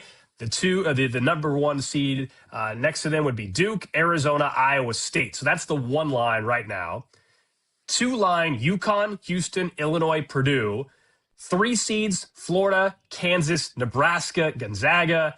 And then the final 4 seeds of the 4 line, I should say, Tech, that'd be Texas Tech, Michigan State, Vandy, and Virginia. So those are the top 16 teams in the field right now, if that were to be the case. And so I thought a few things were interesting in how the committee is looking at it. Number one, Texas Tech. I wondered what they would do now that we got the terrible news this week that JT Toppin tore his ACL and is out for the year. Just a devastating blow for Tech. I truly think, unfortunately, you lose a player like that, like it changes my entire thinking of how far they can go in the tournament and whether or not they can actually get to a Final Four. I don't believe they can, unfortunately, without JT Toppin. It sucks to see a player like that suffer an injury this at any point, but certainly at this point in the season, looking ahead for his future and hopefully he has a full recovery. But they're already with that news. They're on the, they're basically the 12th team in the country is what they're saying at this point in time. I wonder how far down they would put them with the Toppin injury. I guess it's a good sign so far for Texas Tech, Austin, that they're going to let this play out, that they would still have them on the 4 line right now. Yeah, and look, I think there's really, aside from like the shifting of tiers, I guess if you want to call them that, from the the 3 to the 4. I think overall, I think the committee kind of nailed this, and I really think it's not too difficult to nail this just based off of what we've seen out of all of these teams this year. My biggest thing though is if we're gonna do this 16 seed selection show where we show, hey, this is like the report card basically a month out from the tournament kicking off, from Selection Sunday. This is what we're looking at. This is where people stand right now. I want to know the bottom half of the field. I want to know the last 16 teams into the tournament, because there are so many bubble teams, and those are the ones that I think are the ones that start all of the dialogues and discussions come Selection Sunday of who deserves to be in. And it's one of the reasons why the selection show for college football, when they do it every single week and, the ratings do so well, is because it drives that debate and that thing. To me, there's not a ton of debate here, right? Where do you come out, Alex? Do you think that there's, aside from, maybe Illinois could be a 3 seed rather than a 2 seed, or the debates there. Maybe Nebraska should be bumped up to a 2 seed. There's really, all of the teams there are all of the teams that should be there. No. Yeah, not much to debate. I do think it, again, gives us a little insight on how they're thinking about a Texas Tech. We can talk about Iowa State being on the one line instead of a team like Houston. Sure. And again, that can change big time today, depending on the Houston-Arizona game. But I hear you. I think there certainly would be way more debate about, all right, right now the committee views, pick whatever school as on the right side of the bubble. But they have this upcoming game against the top 25 team still on the. I think they don't want to do it for the reason what just happened with Notre Dame and Miami, because they don't want people probably to be like, wait a second, back on February 21st, a month ago, you said that they were in, and then like all they did was win, but like somehow they're not in. Like I don't think they want to play that game. It would be transparent, but I think that's the reason why. So you're right. The 16 teams that we just found out about, overall, frankly, it doesn't mean a whole lot. It just does. It tells us a little bit about their thinking, and that's why. Again, I was surprised to see. So Iowa State, who's had a hell of a 10-day stretch, they really have. They've been a great 10-day stretch. They are the final number 1 seed currently. Houston would be the second number 2 seed. It's interesting. I think Houston's a better basketball team than Iowa State. Now, it's supposed to be based on resume and all that. I think it sorts itself out. Like, my guess is Houston, if they beat Arizona today, if the committee were to redo it an hour after, all of a sudden Houston would be there. Now, in fairness, UConn is one spot in front of Houston, so maybe UConn would move up to the 1 line. Iowa State would drop down to the 2 line. What's going to be really tricky about the selection show a month from now is because in the Big 12, it's top heavy, right? There's so many Big 12 teams that are legitimate national title contenders, even if maybe Texas Tech cleared that up a tad bit, unfortunately, with the Toppin injury. You remember, you have certain criteria. You cannot have Big 12 teams playing Big 12 teams, the second game, and ideally you don't want them playing in the Sweet 16 either. So it's going to be really tough, I think, for the committee with their assignment with seeding and also location. How they don't have too many Big 12 teams that are all going to be fairly high seeds, how they don't have them playing each other too early in the tournament.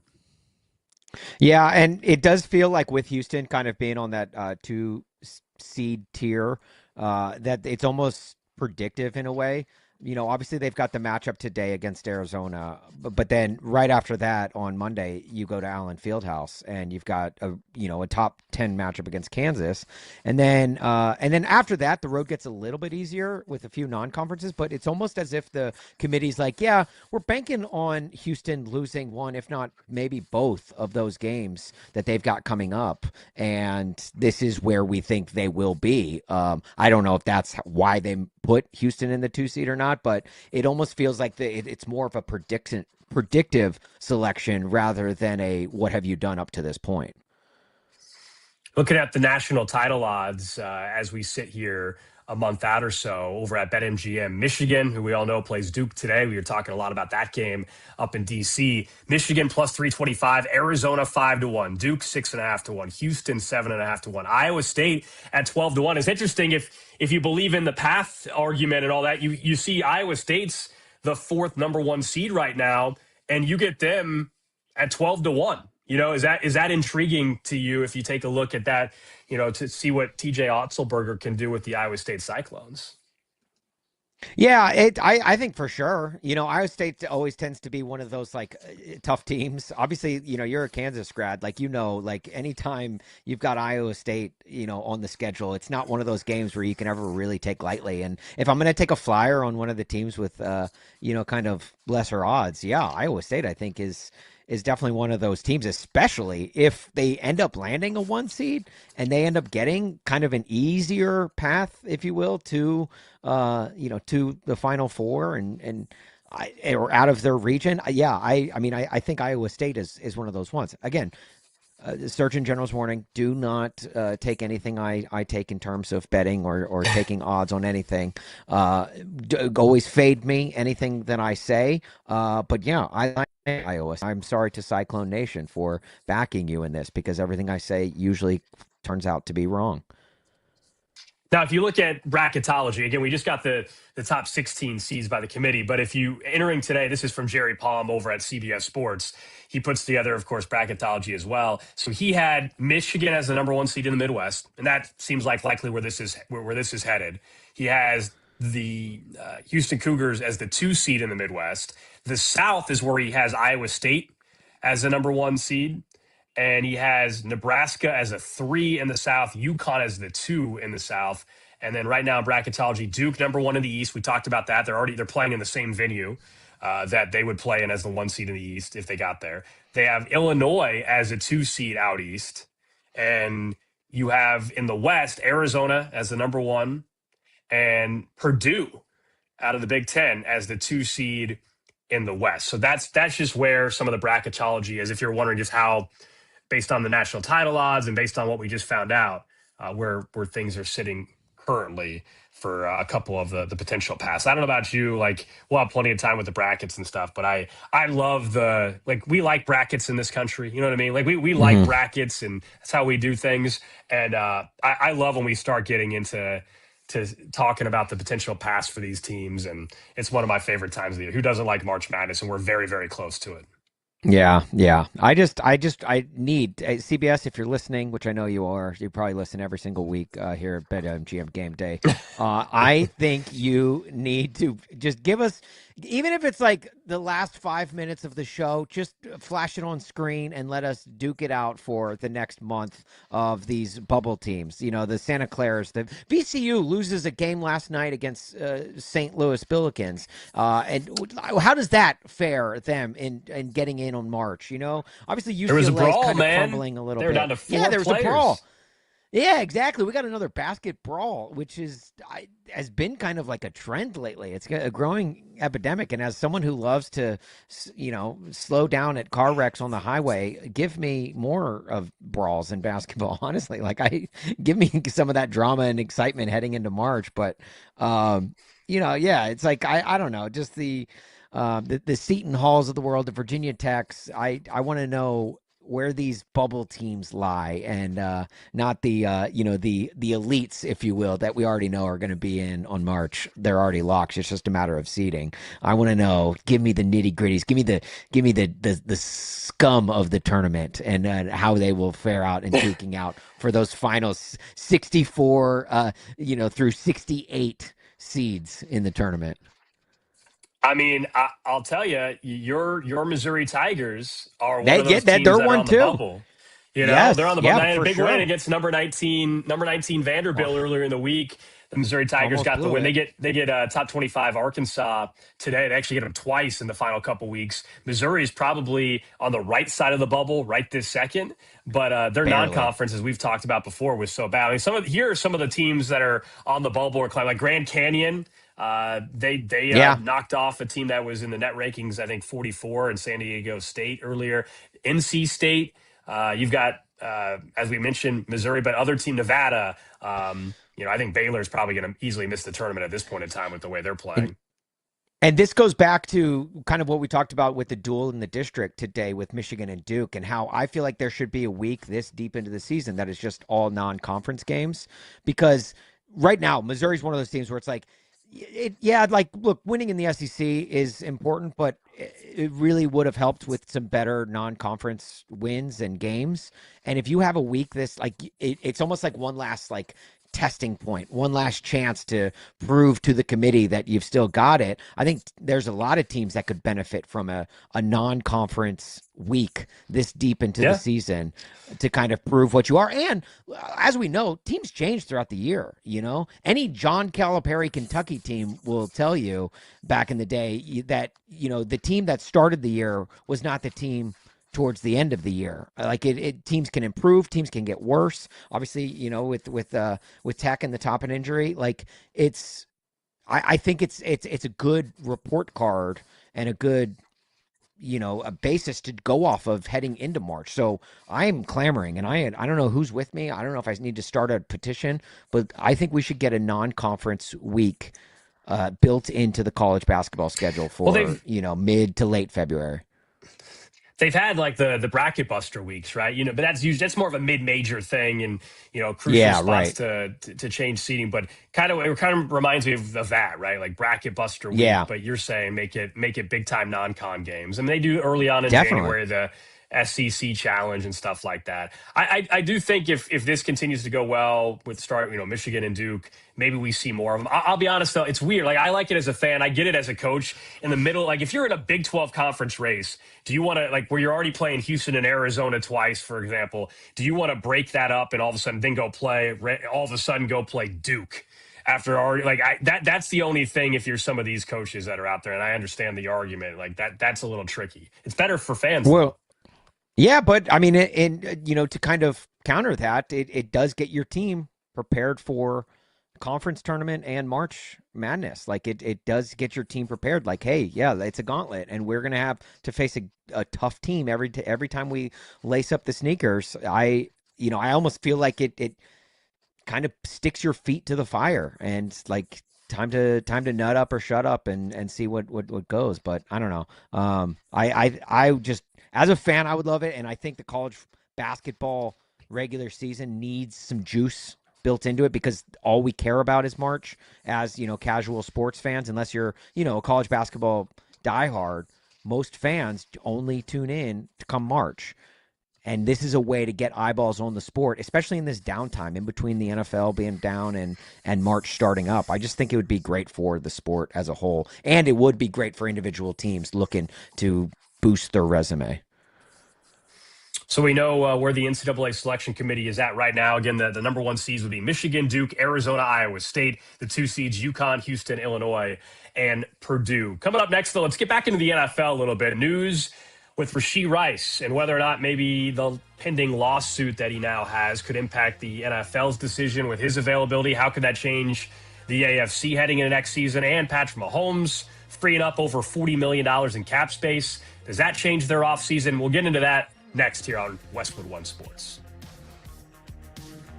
This is BetMGM Game Day, only on Westwood One Sports.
The bets, the breakdowns, the big games. BetMGM Game Day continues on Westwood One Sports. Mahomes out to his right. Back across for the touchdown to Hunt. 2nd and 6. Mahomes end zone caught by Kelsey. Touchdown. Joe Buck and ESPN on the call there. Patrick Mahomes, couple touchdown passes. We all know the story around Mahomes this offseason will be his rehab and recovery, whether or not he's available week 1 of the season. And the Chiefs coming off a disappointing 6-win year after going to the Super Bowl for 3 consecutive seasons, including winning back-to-back championships. And so they're in an odd spot from what they have been in. And they have had to already make some interesting financial decisions. And I want to talk more about them and what they did with Patrick Mahomes and his cap moving forward in just a second. But this segment is sponsored by Progressive Insurance. Save on commercial auto insurance from Progressive. Get a fast quote at progressivecommercial.com. The other big story that I think, Austin, changes how they have to maneuver the cap, changes maybe the draft, the free agency period for them is Rashee Rice. So to fill people in, Chiefs wide receiver Rashee Rice, we all know going back a couple years ago, he was involved in that crash down in Dallas that injured multiple people. There's still a civil suit he has to pay out. He also was convicted of a felony. He will have to, if he hasn't already, serve 30 days in jail. And he was suspended last year for 6 games. We know that. Then this offseason, about a month or so ago, there was an Instagram post from the mother of his 2 children and an ex-girlfriend alleging very serious allegations about domestic violence over a 2-year period. But then the post was deleted and nothing happened. Fast forward to earlier this week, there was officially a civil lawsuit filed in Texas going through what she alleges happened over a 2+ year period as recent as July of this past year. So this past summer. Discussing, that he allegedly, strangled her in December of 2023, that she said she was pregnant at the time of a lot of the abuse. And so very serious allegations. And we'll see ultimately what comes of it. There's no police report. There's no criminal investigation at this point in time. The NFL already opened up an investigation toward the personal conduct policy based on the Instagram post that was deleted. So they're investigating this. Rashee Rice's attorney, just to get everybody caught up, put out a statement later on in the week or later on that day of this lawsuit saying, quote, on October 9th, 2025, well after the parties' relationship had ended, Ms. Jones stated under penalty of perjury in a sworn affidavit for non-prosecution that Mr. Rice and I had a verbal argument, but he did not punch me. We will allow the legal process to run its course and have no further comment at this time. The Chiefs also gave the standard statement of, we're aware of the allegations and we don't have any other comment as well. I'll be curious to get your perspective from the outside. So as you can imagine, we talked a lot about it here locally. Number one, this is a contract year for Rashee Rice, and I would absolutely not give him a contract. Can't trust him, in my opinion. No way I'm giving him a contract. That's for starters. The other thing is there is still a real scenario. This is not me saying that he's guilty of everything that's alleged. I have no idea what actually happened. They're obviously very serious allegations. But the NFL, for someone that was already suspended last year, remember, if he were to get suspended again, there's a real chance it's for the entire season. Like there's a scenario where he does not play another snap for the Kansas City Chiefs. That is in play here. I don't know what the league will do. There's not a criminal case, but now there's at least a legal document with these allegations. And so if she, the victim here, if everything is what she's saying is true, if she talks to the NFL and provides them evidence or an account that's different from what they may ask from Rashee Rice, I think there's a chance the Chiefs might be needing another wide receiver this year.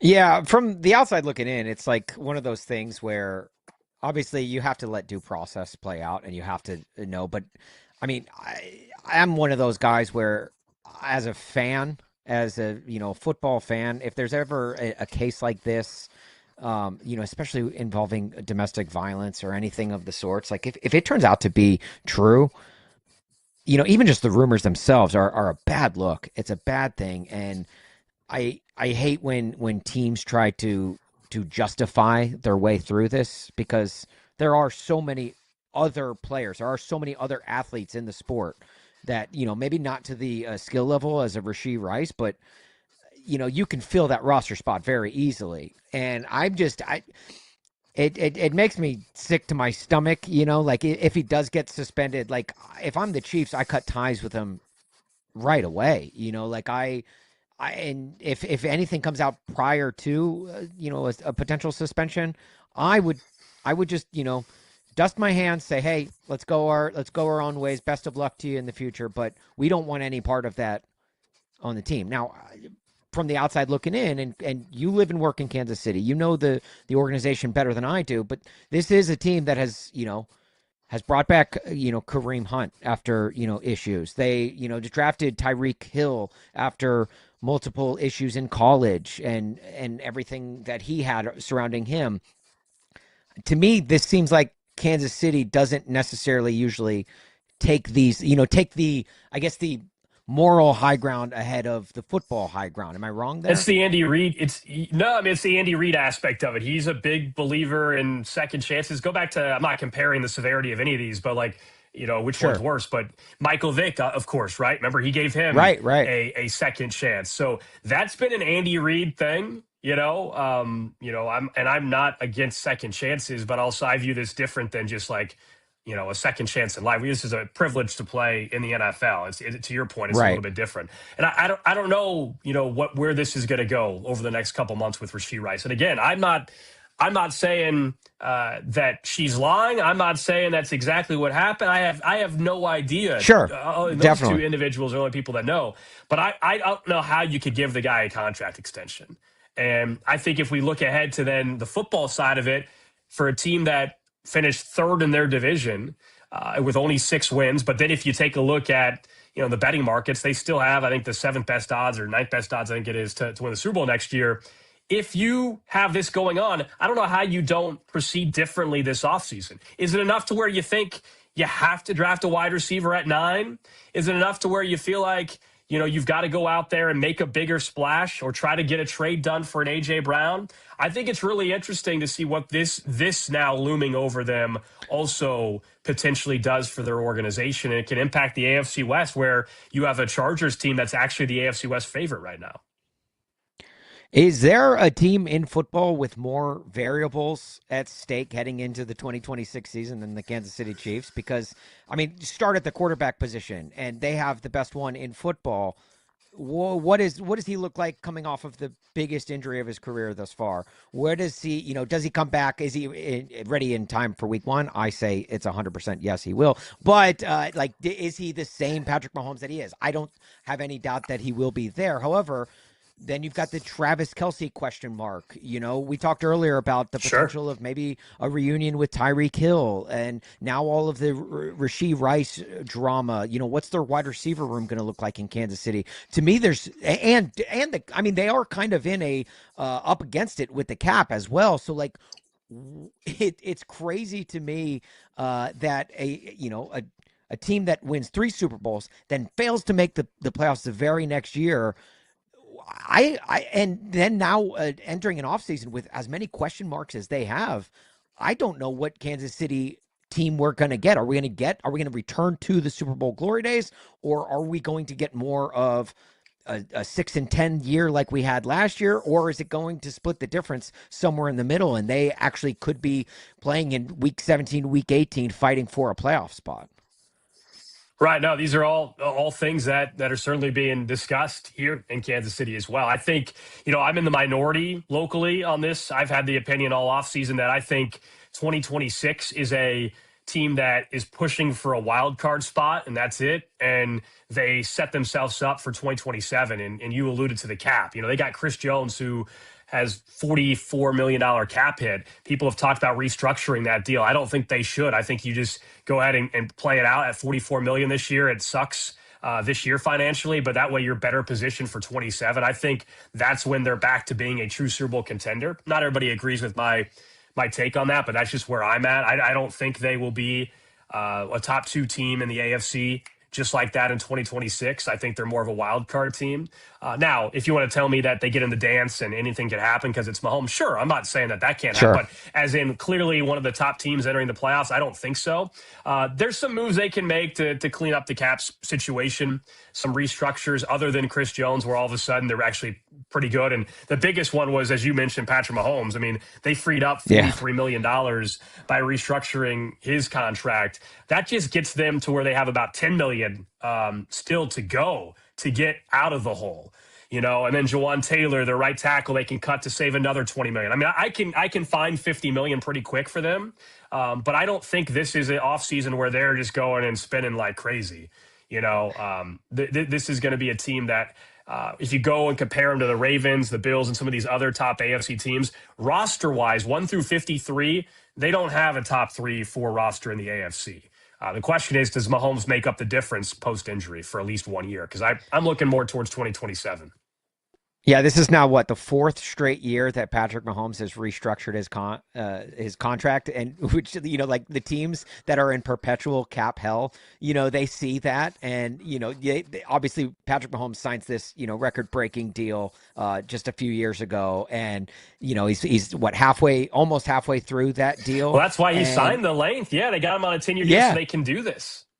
Right. And it's every team that is in cap hell is just using the abridged words of Jesse Pinkman in Breaking Bad. Like, he can't keep getting away with this. It's so frustrating, but it's so smart and brilliant, not just on Kansas City's part, but on Patrick Mahomes' part to kind of rework that deal. It's exactly what Tom Brady did later on in his career, where it was, he was getting paid handsomely, but the Patriots were very creative in a way to make sure he was paid, but it didn't hurt them, so they could bring in other tools. And right now, the Chiefs need it now more than ever. There's only one other quarterback that if I were a team that I'd feel comfortable doing, the 10-year contract. And it takes the player wanting to do it, because Patrick Mahomes could have made more money by signing a shorter-term deal, but he wanted to make sure they had some flexibility. Now, with that said, let's remember, for people watching or listening, just because he lowered his salary cap number and restructured, he didn't lose. He's not saying, "Oh, you can pay me $30 million less or $40 million less." Yeah, all that right. Is it's now getting converted to a bonus. In fact, it's actually you could argue it's better. He just got a wire transfer of $40 million or whatever it was from Chiefs ownership. That's how that whole thing plays out. So. Take that to to counter that with Tyreek Hill, who just missed out on $36 million for being cut because it wasn't guaranteed. With Patrick Mahomes, it's just being converted to a signing bonus, and so he's essentially, he's making that money every single year. It's actually a pretty sweet gig if you can get it. If you can become the number one quarterback in the NFL, it's a pretty sweet gig. Yeah, life is pretty darn good. All right, up next, let's go to the NBA, where they've got some trouble going on with tanking. They had an all-star weekend that had mixed reviews, if you consider the dunk contest that turned out to be a complete joke. Thank you very much, Jackson Hayes. But Wes Goldberg, host of Locked On NBA Daily, is going to join us. We'll talk about some of the headlines this week in the NBA next. This is BetMGM Game Day, only on Westwood One Sports.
Lines and hard opinions. This is BetMGM Game Day on Westwood One Sports. It's on the run, Klingon trailing.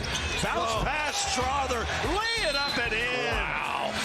He looked at Cam Johnson to the right side.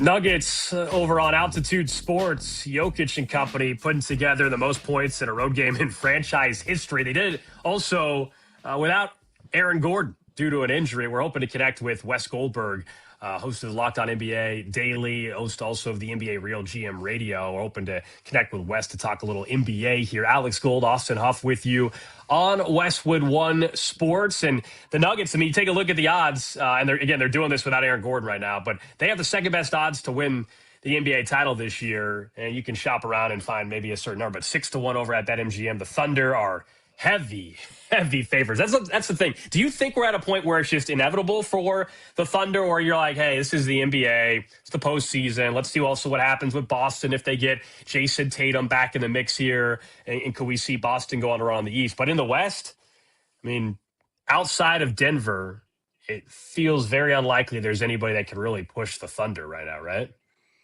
Yeah, it's obviously Thunder got out to that historic start, and we prematurely, as we do in sports media, everyone's like, is this, can this Thunder team push for the all-time record that currently held by the Golden State Warriors? Will they ever lose? And I think they started the year 24-2 maybe. And they obviously came back down to earth a little bit, but yeah, it really is like the cream is rising to the crop. The Nuggets experience, I think, is one thing that I think is something that you do have to hold to them. Obviously, the Thunder won last year, but the Nuggets are a threat team, and with Jokic, he just seems to me like he's a gamer. He'll come up big in big games, and like he will turn it up when the time calls for it. And if they can get in the dance, that's really kind of all you need in Denver. Obviously what Wemby, and has done in San Antonio and changed the culture there, obviously always a threat, but yeah, the Thunder are just kind of right now on another level. And I don't know if it'll be as easy of a cakewalk for them this year in the playoffs as it was last year, but I think, early on right now, the favorite should be them. But I do want to say one thing real quick before we move into the second half of the NBA season.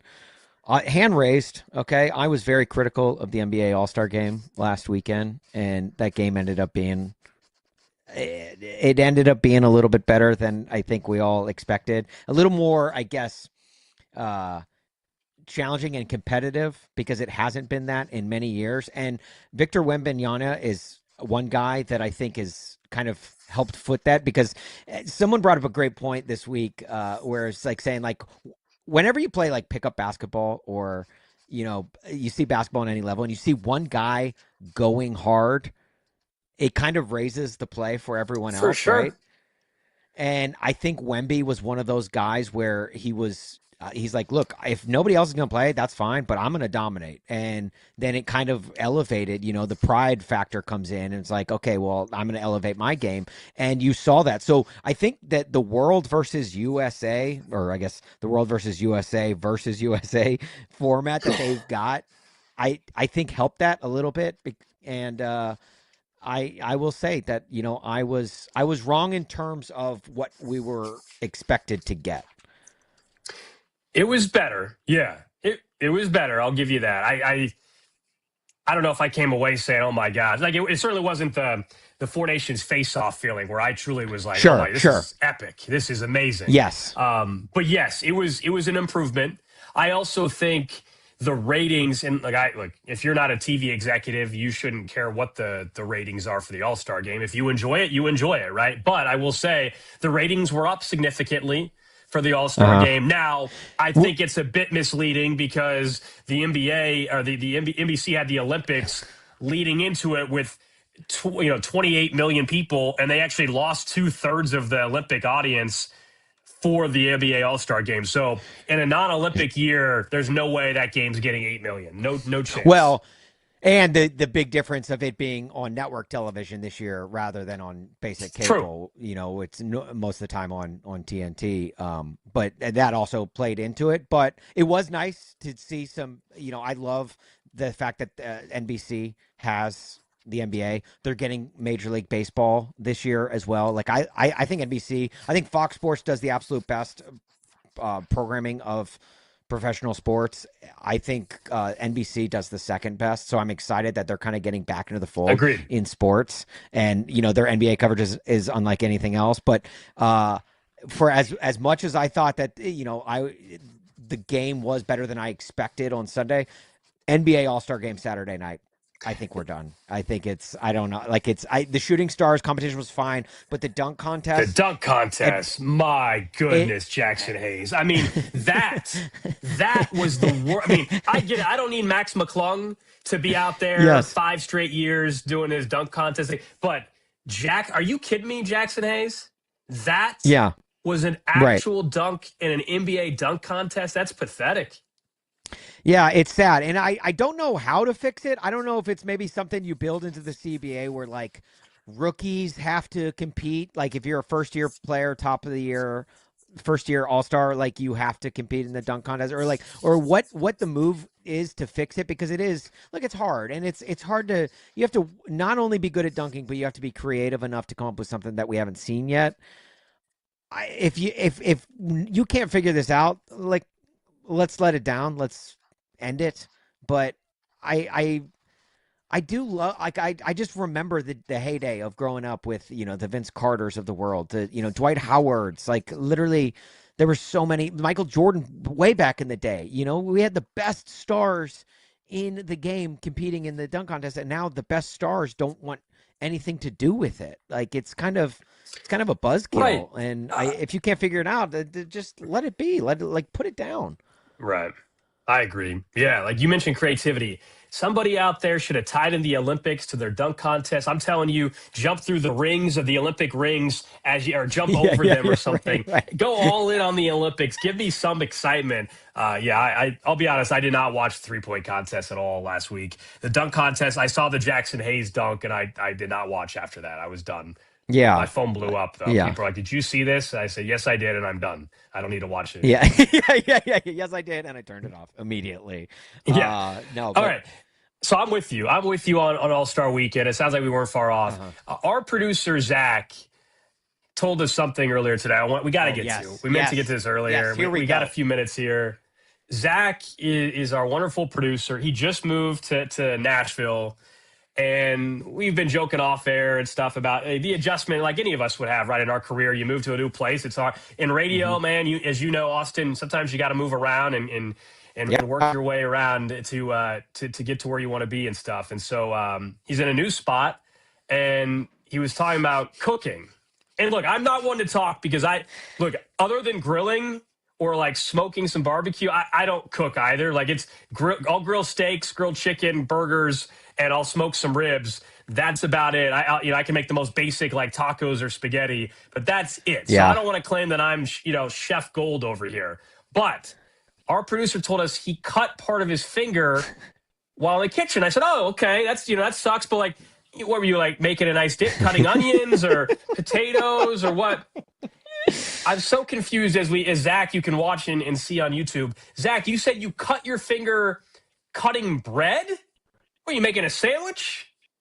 Yeah, I was just cutting some bread, and I'm just still getting adjusted to not only the new spot, the new city, but some new food. And I've been having sandwiches for a really long time, and this bread was just harder to cut than others, and this is how my finger turned out. I'm sure you guys. Oh my God! See, hold on, you're adjusting to new food. It's bread. What do you mean? You act like you act like you're not living in Japan and you're eating food you've never had. New food. It looked like. What did you show us earlier? Like it was like a loaf of French bread.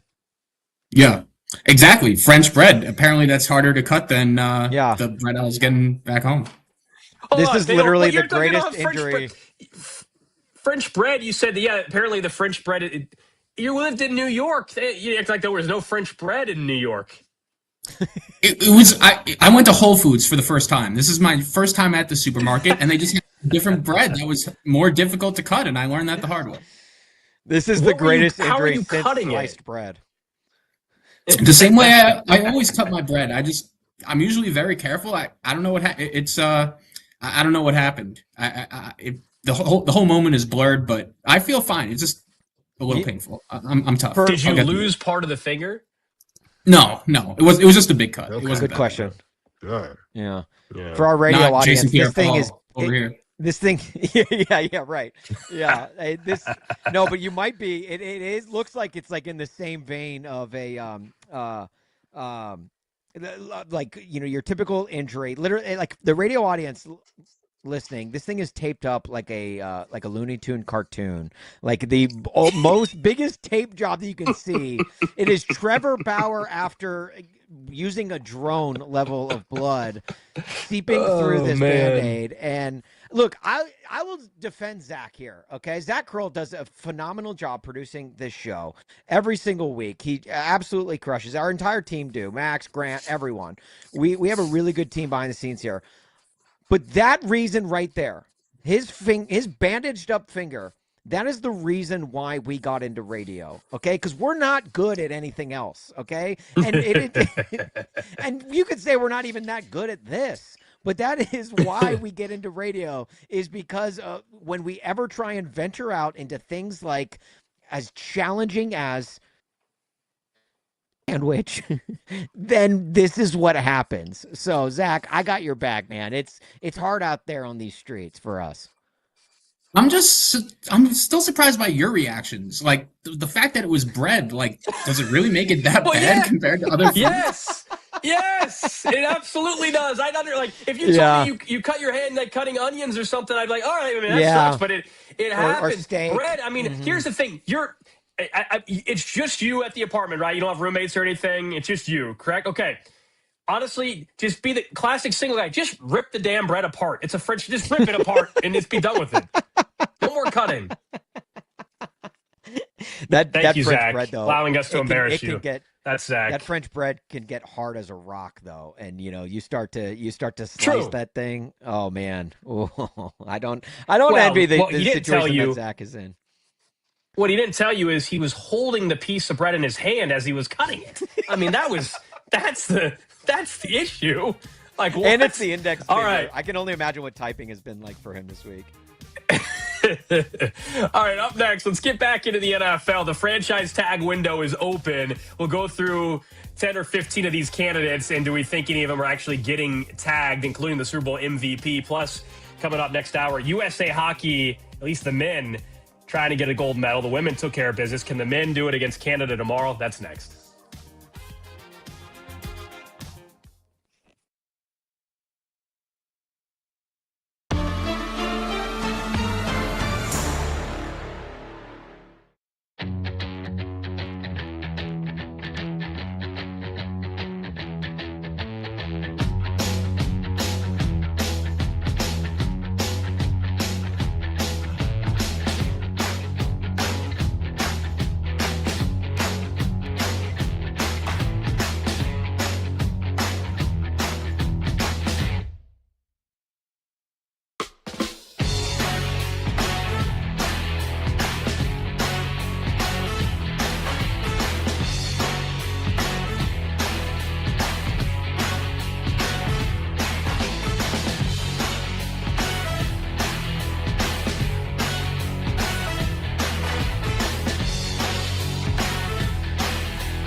From kickoff to cash out, your weekend sports destination is BetMGM Game Day on Westwood One Sports.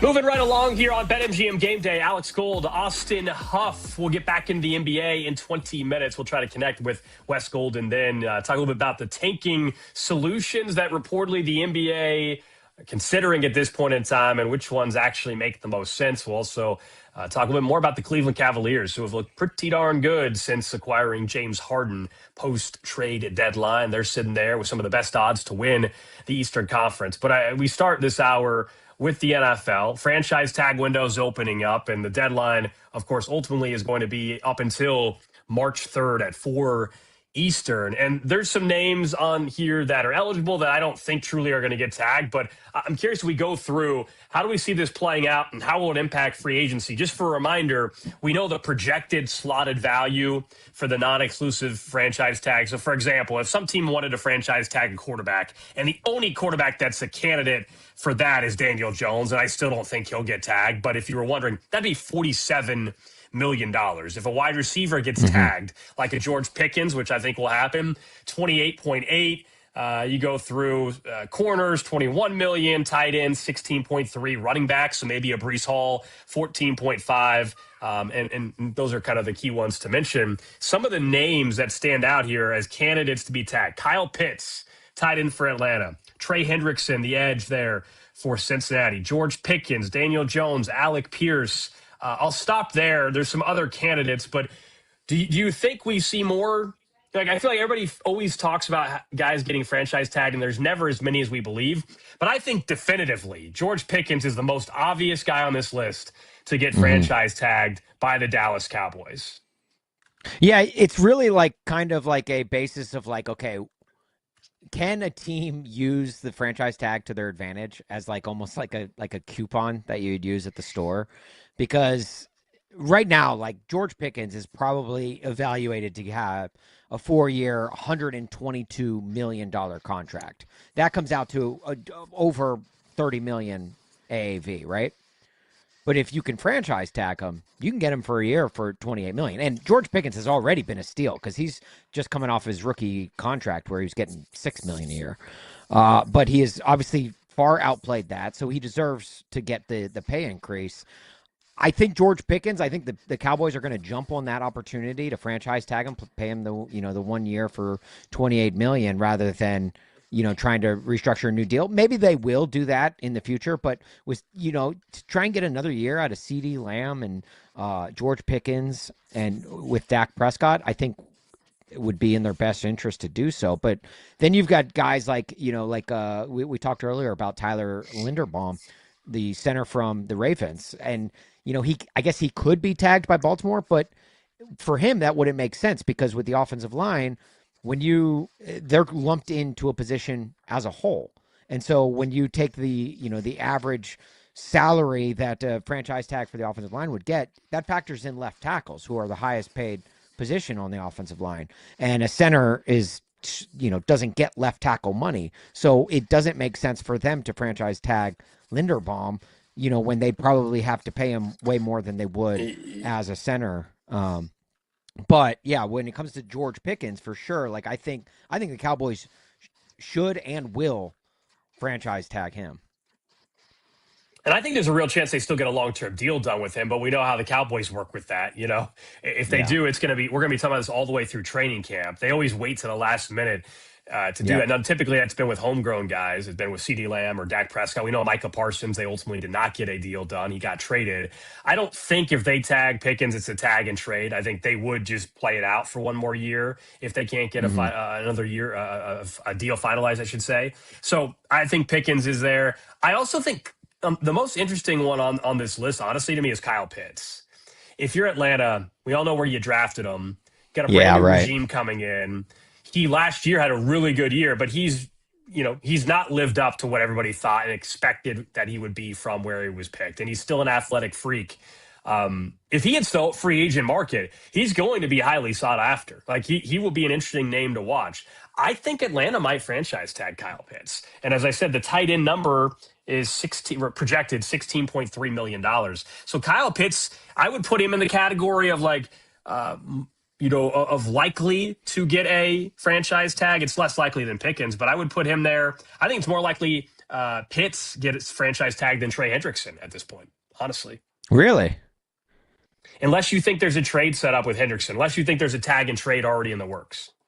Yeah. The Kyle Pitts, it's definitely he's one of those players where like it kind of hasn't fully lived up to expectations, but yeah, I don't know. I think one of the more intriguing names here on this list for me is the Daniel Jones. What do the Colts do? Do they re-sign him to a longer deal? Obviously, with what he did this year, does the injury concerns there more pressing for them to where they maybe just want to franchise Daniel Jones and get a year out of him and see where it goes from there?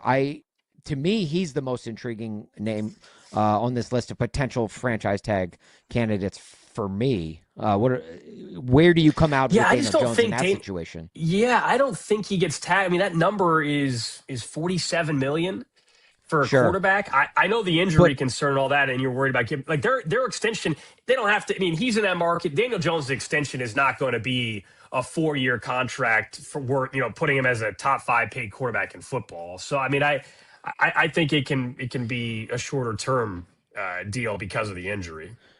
So you think the Colts would be in better interest to sign him to a maybe 2-year deal at a much lower rate? And do you think Daniel Jones goes for that? Because I think that's honestly, where he wants to go. Yeah, I think that's where he ends up is Indianapolis. Like because of the injury and needing to be familiar with Shane Steichen in the system, like he's going to hit free agency, but I don't think he's signing anywhere else. If that makes sense.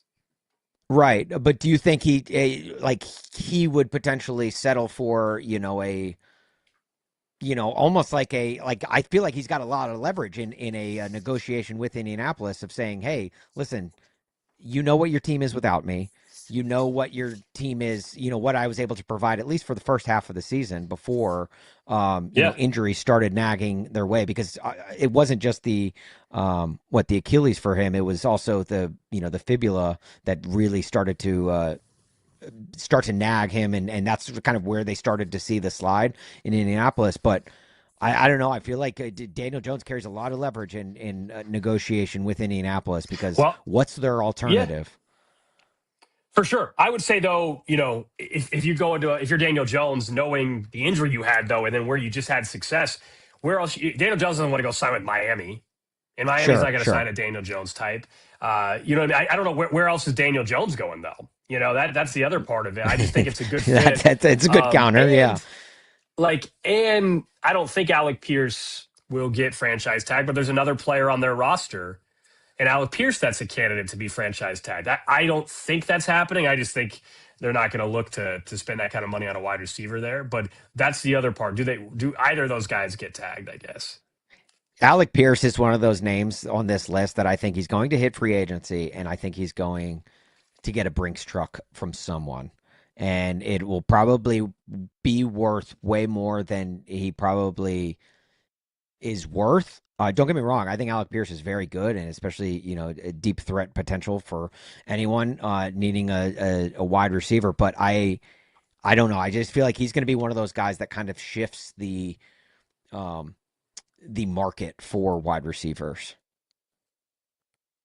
What about some of the other names here as we look at the franchise tag window that opens up on Tuesday? It'll go until March 3rd. Breece Hall, earlier when we were going through top free agents, he was the name I think would easily be a target for a lot of teams. I expect the Jets just to franchise tag him and keep their options open moving forward. Unfortunately for Breece Hall, I think that's where this is headed. If he was trying to get to a contender, I think he's going to be stuck there. And here's the thing: they may try to get draft pick compensation, but I'll just tell you, even in Kansas City, who needs a free agent running back, I don't think they're giving up draft assets and paying him $11 million a year. So I don't know if the Jets' plan is to tag him and trade, but it sounds like the momentum is towards Breece Hall not leaving the Jets. Yeah, that's it. It's kind of like that meme that you see online, that guy walking up to the glass window. I'm gonna get you out of here. I'm gonna get you out of here. Like that's what we want to do with Brees Hall, is like get him out of New Jersey, just because he's an electric player, and he deserves to be at a high flying offense. Another running back I think for the potential for the franchise tag is Travis Etienne, a guy coming off of his rookie deal in Jacksonville, and a guy who was a big part of that Jaguars offense. I mean, the good news for franchise tagging running backs is the price tag is on the lesser end. In fact, it's of the position players outside of kickers and punters, it is literally the lowest price tag. So why not use a franchise tag on a running back, especially a guy like ETN who's coming off of the rookie deal, who's probably going to command some money. It gets you another year with him. Yeah, I just think, man, like last year, only 2 players were franchise tagged in the entire NFL, and by the deadline. And we're going through and we're listed off like potentially a Kyle Pitts could be tagged, or a George Pickens could be tagged, or a Kenneth Walker's not going to be tagged. Brees Hall might be like. I don't think we're getting more than like 3 of these guys ultimately tagged. Like the NFL, rarely do we. Oh, there's 6 guys that got franchise tagged. That just doesn't happen a ton. Now, in fairness, last year was also an anomaly. Last year, only 2 players, Trey Smith, T. Higgins, got tagged, and that was the fewest since 1994. So there's probably some balance there. So maybe 2 is the extreme of it not being. Are we going to see it reverse? And is this now we're going to see 6 or 7 of them? Maybe so, but that's kind of where I'm wondering: are there going to be as many guys tagged as we think? There'll be more than 2. I mean, there'll be more than last year's total. That's for sure. Yeah, and obviously some like Kenneth Walker in Seattle, we know he's not going to be franchise tagged by Seattle. He's going to hit the open market, and I mean, what better setup to hitting the open market than winning Super Bowl MVP and the performance he put out, on a national stage. But he was a guy that has been big for them all year. Obviously, split carries, I think that might be a deterrent for giving him big money. I think that's why I think if Brees Hall hits the market, he'll command more money and be more sought after than a Kenneth Walker. But don't sleep on Kenneth Walker. To me, he was like when DeMarco Murray hit the open market back in the day. And he still had a lot of good years left in him. Kenneth Walker feels that way to me, and I'd almost like to see what he could do as an exclusive every down back rather than, splitting the load as he did for most of the year in Seattle. Yeah, he might get a chance a little bit. Charbonnet unfortunately got hurt, as we all know, in the postseason, and so I don't know what the timeline is for Zach Charbonnet. I think that also makes it way more likely that Kenneth Walker just re-signs ultimately with the Seattle Seahawks. What was big for Walker, too, not only the postseason he played 17 games. The year before, he only played 11. So there were some injury concerns and all that. And now he's coming off a year. I always just get worried about contract year stuff with any player. Contract year is undefeated. And so, in a year, of course, he has his best year entering a contract year. Great for him, but did we just see his best season? Do we just see his peak as a football player? These are the questions that you have to ask about the running back position. We know the shelf life is just so short. You don't really get, unless you're the freaks, right? The Derrick Henrys, the Adrian Petersons, the Christian McCaffreys. You don't get more than 3 years usually of really solid football from that position. This is why I fundamentally typically would not draft a running back in the top 5 or top 10. This goes back to the Jeremiah Love discussion this year. Jahmyr Gibbs has turned out very, very nicely for the Lions. He's one of those exceptions to the rule. Right. I me, man, I got a soft spot for running backs though. Like I always tend to bank on running backs more than, Missouri, most people in the league. Tiger, and don't get me wrong, Austin Huff. Okay. All right. Walk on. It should be noted. But it is, that to me is like a position that I mean, like to a fault, I probably bank on them a little bit too much.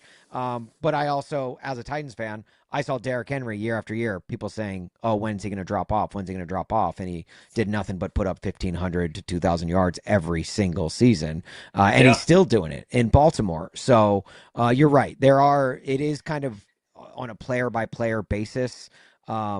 But there are players that I do feel like can shine when they're brought out of like a dual back system like Kenneth Walker was in. I'm not saying he will or he could, but sure. Derrick Henry was splitting carries at his first time in Tennessee, and it wasn't until he became an every down back when he really started to shine there. So I think it can benefit guys. But yeah, I don't know. I just I will always give love to the running back position. Yeah, it's not a bad offseason to need a running back, though, even if some get franchise tagged. You do have a top guy in Jeremiah Love in the draft. You might have a free agent in Walker and Breece Hall, even if there's speculation that they won't truly end up being free agents. Tyler Algier's out there, Javonte Williams. These are just some of the Rico Dowdle, some guys that are available in the free agent market. Coming up next, though, we get back into the NBA. Wes Goldberg, we'll try to connect with him, host of the Locked On NBA Daily podcast and show. Want to ask him about the tanking in the NBA. There's some ideas out there from the commissioner. Which one actually could work? We'll also discuss what the Cleveland Cavaliers have been doing since acquiring James Harden next. This is BetMGM Game Day, only on Westwood One Sports.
breaking down the biggest games and the smartest angles. This is BetMGM Game Day on Westwood One Sports.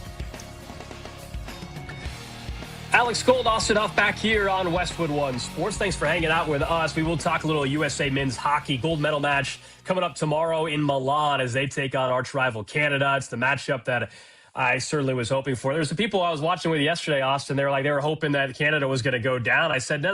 I want USA Canada, man. That's the matchup that I can't wait for. We're going to get it, although it'll be bright and early tomorrow stateside if you're trying to watch it live. That's the only downside. No, it's not terrible. I think it's 8 Eastern or something like that tomorrow morning. So we'll talk a little USA men's hockey, but we're going to talk some NBA right now as we welcome in Wes Goldberg, host of Locked On NBA Daily, host of the NBA Real GM Radio, at WC Goldberg on Twitter and X. Wes, great to have you on the show. Real quick, let's wrap up last week for a second because, Austin and I were discussing All-Star Weekend, and look, the dunk contest was a complete joke, but did you think the actual All-Star game, did they make some progress with the format change?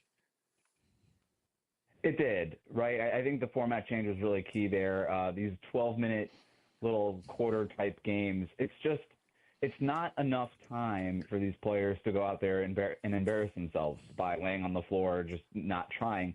If you can't try for 12 minutes, it's flat out embarrassing. And I think everybody kind of understood that. It's like, all right, we could probably go out there and give it a go for a few minutes here. And it's not even really 12 minutes. It's only like 7 or 8 minutes for most of the players because they have the 3 subs off the bench. So I thought it worked. My only tweak maybe going forward, I would keep it. I would keep the round robin sort of 3-team, 8-player format. I don't know how I feel about U.S. versus the world. I would like to figure out a way where maybe we can bring back some sort of element of East versus West. But that'd be my only complaint. But it was enjoyable. I wasn't expecting much. I turned it on, and it was a lot more fun than I thought it was going to be. Adam Silver has kind of come under a lot of heat lately, just with, obviously there's many problems surrounding the NBA right now. And obviously with the format changes in the All-Star game and all of that. But really the most important one, I think, on everyone's mind is the idea of tanking. And last week when he said everything is on the table in terms of combating tanking, that to me, when someone says everything is on the table, it feels like they're basically saying nothing is on the table. Do you think there's a real solution here that Adam Silver has? And also, what would you do to try and prevent what is going on in the league right now, which is just very clear and obvious tanking? Yeah, so when Adam, I kind of had a different perspective on the Adam Silver press conference because when he doesn't say something in order to say nothing. Usually he'll just say nothing. In this sense, when he says everything's on the table and things have to change, for Adam Silver, those are fighting words. I really do think that there's going to be quite a bit of things that are going to be discussed, in the owners' meeting next month. We've already seen Adam Silver fine a couple of teams here because of this tanking stuff.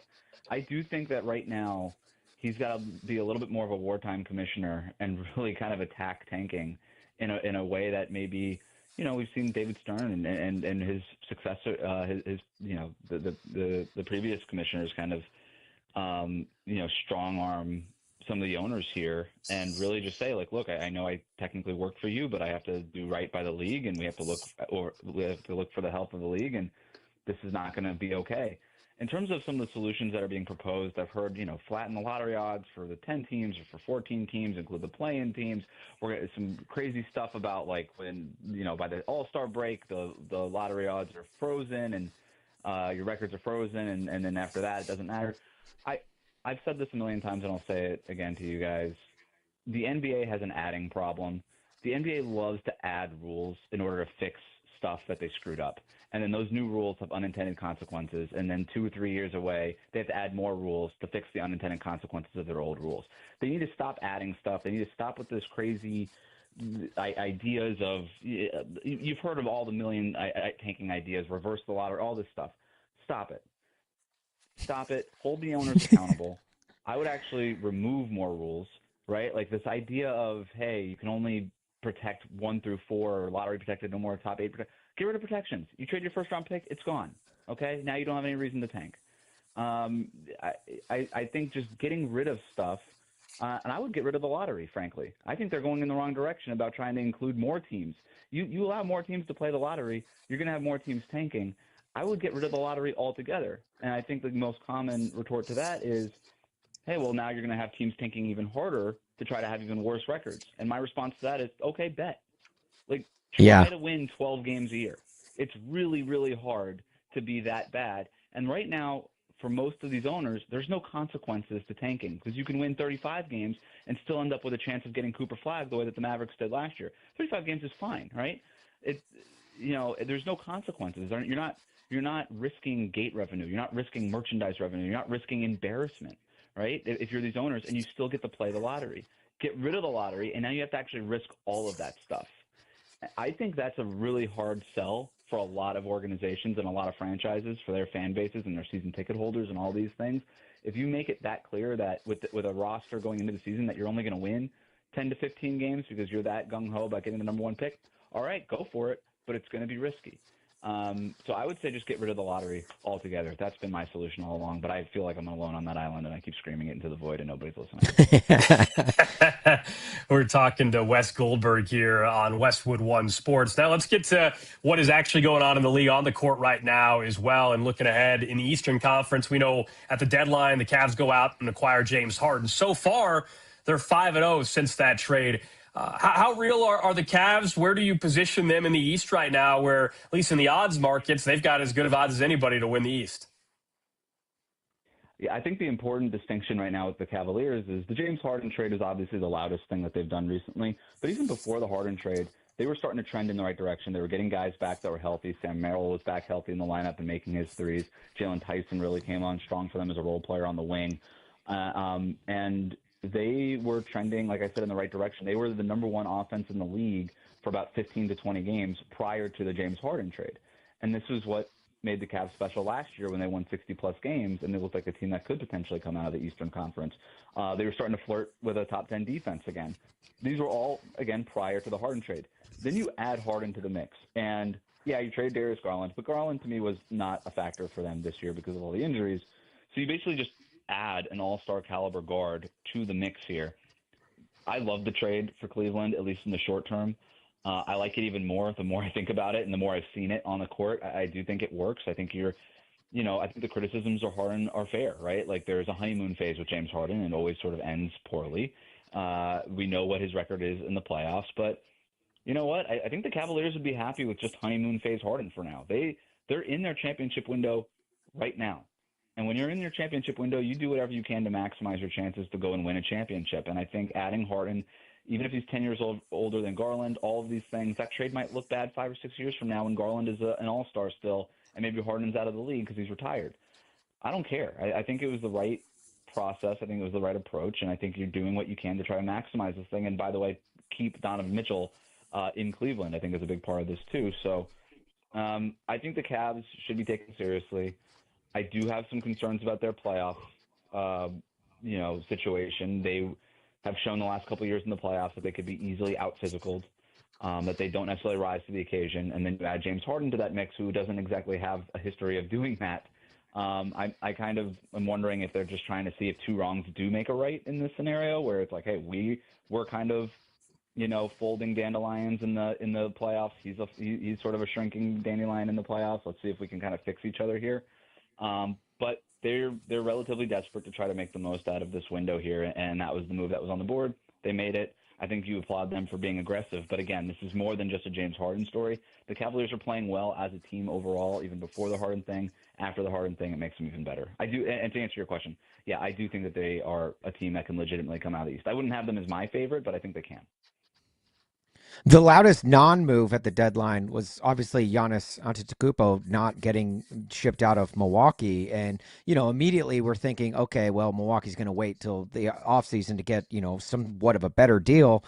But then Giannis, starts talking. He's like, "No, I want to win with Milwaukee, and I think we're going to get this back on track." And he tells Malika Andrews like, I do want to win a championship in Milwaukee, but unless they don't, do something and build a team around me, then we will pivot from there. Then they go out and sign Cam Thomas, and I'm just wondering, like, where do you predict Giannis to be in a uniform by the start of next season? Do you think he stays in Milwaukee? I'm so sick of this guy. I don't know, man. Like, yes, I'm gonna say this guy stays in Milwaukee because he says a lot of stuff, and at the end of the day, he always chooses to stick with the Bucks. And dude, more credit to you. Like, sticking with the franchise that drafted you and trying to be a one franchise player. Like, I get it, man. Like, I do, and I sympathize with it. And it's a hard decision for him to make because I think he looks at guys like James Harden and Kevin Durant who were one team superstar. Harden, after OKC, but Houston was kind of really his team. Then they leave for whatever reason, and they're just sort of meandering superstars searching for homes for the rest of their careers. And I think that's what Giannis is weary about. I think that's what he doesn't want to give up the thing that he has, because I think he's scared of becoming sort of this meandering superstar in the later stage of his career. I get it. Stop talking about it, man. Like, I just come on. Like, how dumb do you think we are? Like, nobody. He keeps saying you'll never hear me ask for a trade, and yet he was open to getting traded. And then he does this interview with Malika afterwards and says, "Oh yeah, like trying to clear the record or something. Like he never was going to look for a trade or what." I don't even really know what he was trying to do, but he thinks like we're all dumb. I think. Like, he's like, you'll never hear me ask for a trade, and I want to be in Milwaukee as long as I can win a championship in Milwaukee, and if not, then I want to eat steak again or something. And you're just like, okay, so you're saying the same bleep as you were before the trade deadline. You didn't get traded because your organization didn't want to trade you, and now you're saying the same thing again, and you think that you're clearing the air here. Like, what kind of victory lap do you think you're taking here? So I'm just sort of over it, and to me, I think for what's interesting to me about it is for a guy who is so interested in being liked and likable, he's coming off more and more as very unlikable. People don't like flip-floppers. People don't like to be lied to or to feel like you're trying to bamboozle us or get one over on us. And when you're playing this game of semantics that everybody can see through, everybody, even the most loyal Bucks fan can see through this crap, you come off as unlikable. So for a guy that wants to be liked this much, he's coming off a lot as unlikable. We saw this with other superstars like Dwight Howard in the past and things like this. He needs to somebody around him in terms of like the PR machine needs to get to him and say, hey man, you don't necessarily have to do a sit-down interview with every single reporter who asks and think that you're clearing the air because you're not. We're talking to Wes Goldberg, host of the Locked On NBA Daily show, also hosts the NBA Real GM Radio. We were just discussing the Thunder, who, far and away are the favorites right now to win the NBA title. Is just the Nuggets and the Thunder? Like, who can challenge the Thunder the most at this point in time? That's an interesting question. I would still have the Thunder as the favorites. I think the Nuggets, they have not looked good lately, but I'm less concerned about them. I think in the playoffs they'll be okay. I think we have to talk about the San Antonio Spurs, right? Like, they have a winning record against the Thunder this year. They have Victor Wembanyama, who is able to vaporize that area of the floor that Shai Gilgeous-Alexander wants to get to in terms of those short mid-range jumpers. When Wemby's there, I mean, he's able to, like I said, vaporize that area of the court where those shots aren't going to be there for SGA. My biggest question for the Spurs is Wembanyama is averaging 29 minutes per game right now. Is he going to be able to tick his minutes up in the playoffs when all the other stars are starting to play 35, 36, 37 minutes a game? That's sort of my big question, is what the medical staff in San Antonio thinks of all of that and what they're going to allow him to do in his first postseason. But if not the Spurs, certainly the Nuggets. I'm not ready to count out the Timberwolves. We see timing, 2 playoffs in a row that they kind of turn it up for the postseason, and they've been in the Western Conference Finals 2 years in a row. And if you're in the conference finals, you got a chance to make the NBA Finals. So I want to be respectful to the Timberwolves and Anthony Edwards and everything that they got going on over there. Beyond that, I'm not ready to count the Eastern Conference out. I think the Detroit Pistons are a really good basketball team. If the Knicks can get it together and shoot well from 3-point range at the right time, I wouldn't I don't necessarily think I trust the Knicks, but I'm not going to sit here and say that they can't win the whole thing, right? Like they kind of are a tough matchup for OKC if that ends up being the matchup in the NBA Finals. So I think there's a handful of teams that can win the championship, and yeah, the Thunder are the favorites, but I do not think that the Thunder are. This is not the 2018 Warriors that we're talking about, right? This is not an unbeatable roster. This was a team that got pushed to 7 games last year. I think they're beatable. I have concerns about their three-point shooting. I have concerns about some of their secondary shot creation. It wasn't an issue last year for them. They won the championship, but that does not mean that they're going to win a championship again. We haven't seen a repeat champion since 2018 in the NBA. I think the Thunder have as good a chance to do it, for the record, as anybody since then. But, I think we have a handful of contenders this season. Alex, as a sports talk radio show, we are contractually obligated to ask at least one question about LeBron James, so I will take the bullet on this one.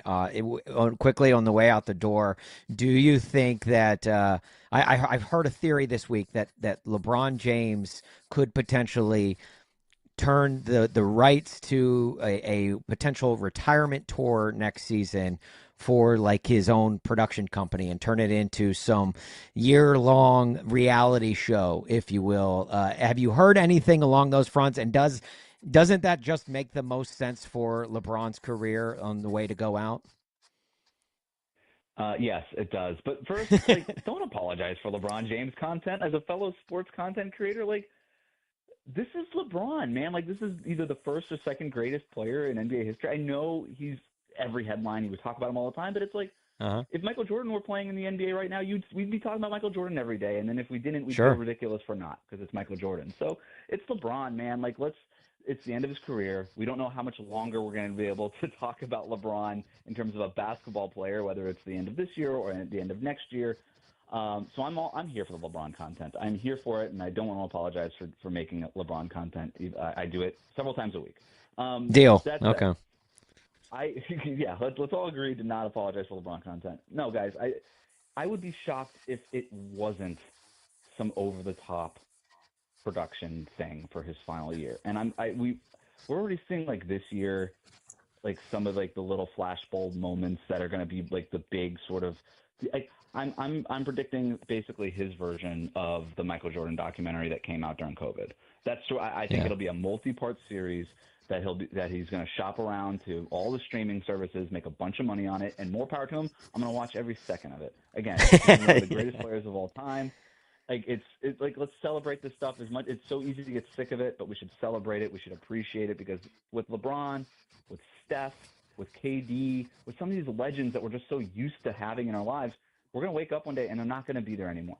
And we're going to have other stars. We're going to have Anthony Edwards and Victor Wembanyama and all these other guys that we're really excited about watching. But these guys are one of one. They filled a very specific part. They bridged the large, different generations of players and frankly, styles of play, right? The way that the game that Steph and KD and LeBron were playing when they first entered the NBA are very different. It's a very different game that they're leaving behind, and I think that's a really cool thing. So I'm meandering now, but guys, I think it's worth celebrating greatness and appreciating it. And the thing about greatness is greatness always sort of ends up being cheesy, but that's okay. Wes Goldberg, host of Locked On NBA Daily, NBA Real GM Radio. Wes, appreciate it, man. Enjoy this weekend, and we'll check in, I'm sure, down the road. Thanks, guys. Have a good one. Thanks, Wes. That's Wes Goldberg joining us here on Westwood One Sports. All right, coming up next, Austin, I know you're excited about this. Tomorrow morning, we get USA Hockey taking on Canada. Gold medal match right before the closing ceremonies take place in Milan. Let's discuss what's going to happen tomorrow and how we got here a little bit, and maybe a few bets around the game coming up next. This is BetMGM Game Day on Westwood One Sports.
lines and hard opinions. This is BetMGM Game Day on Westwood One Sports.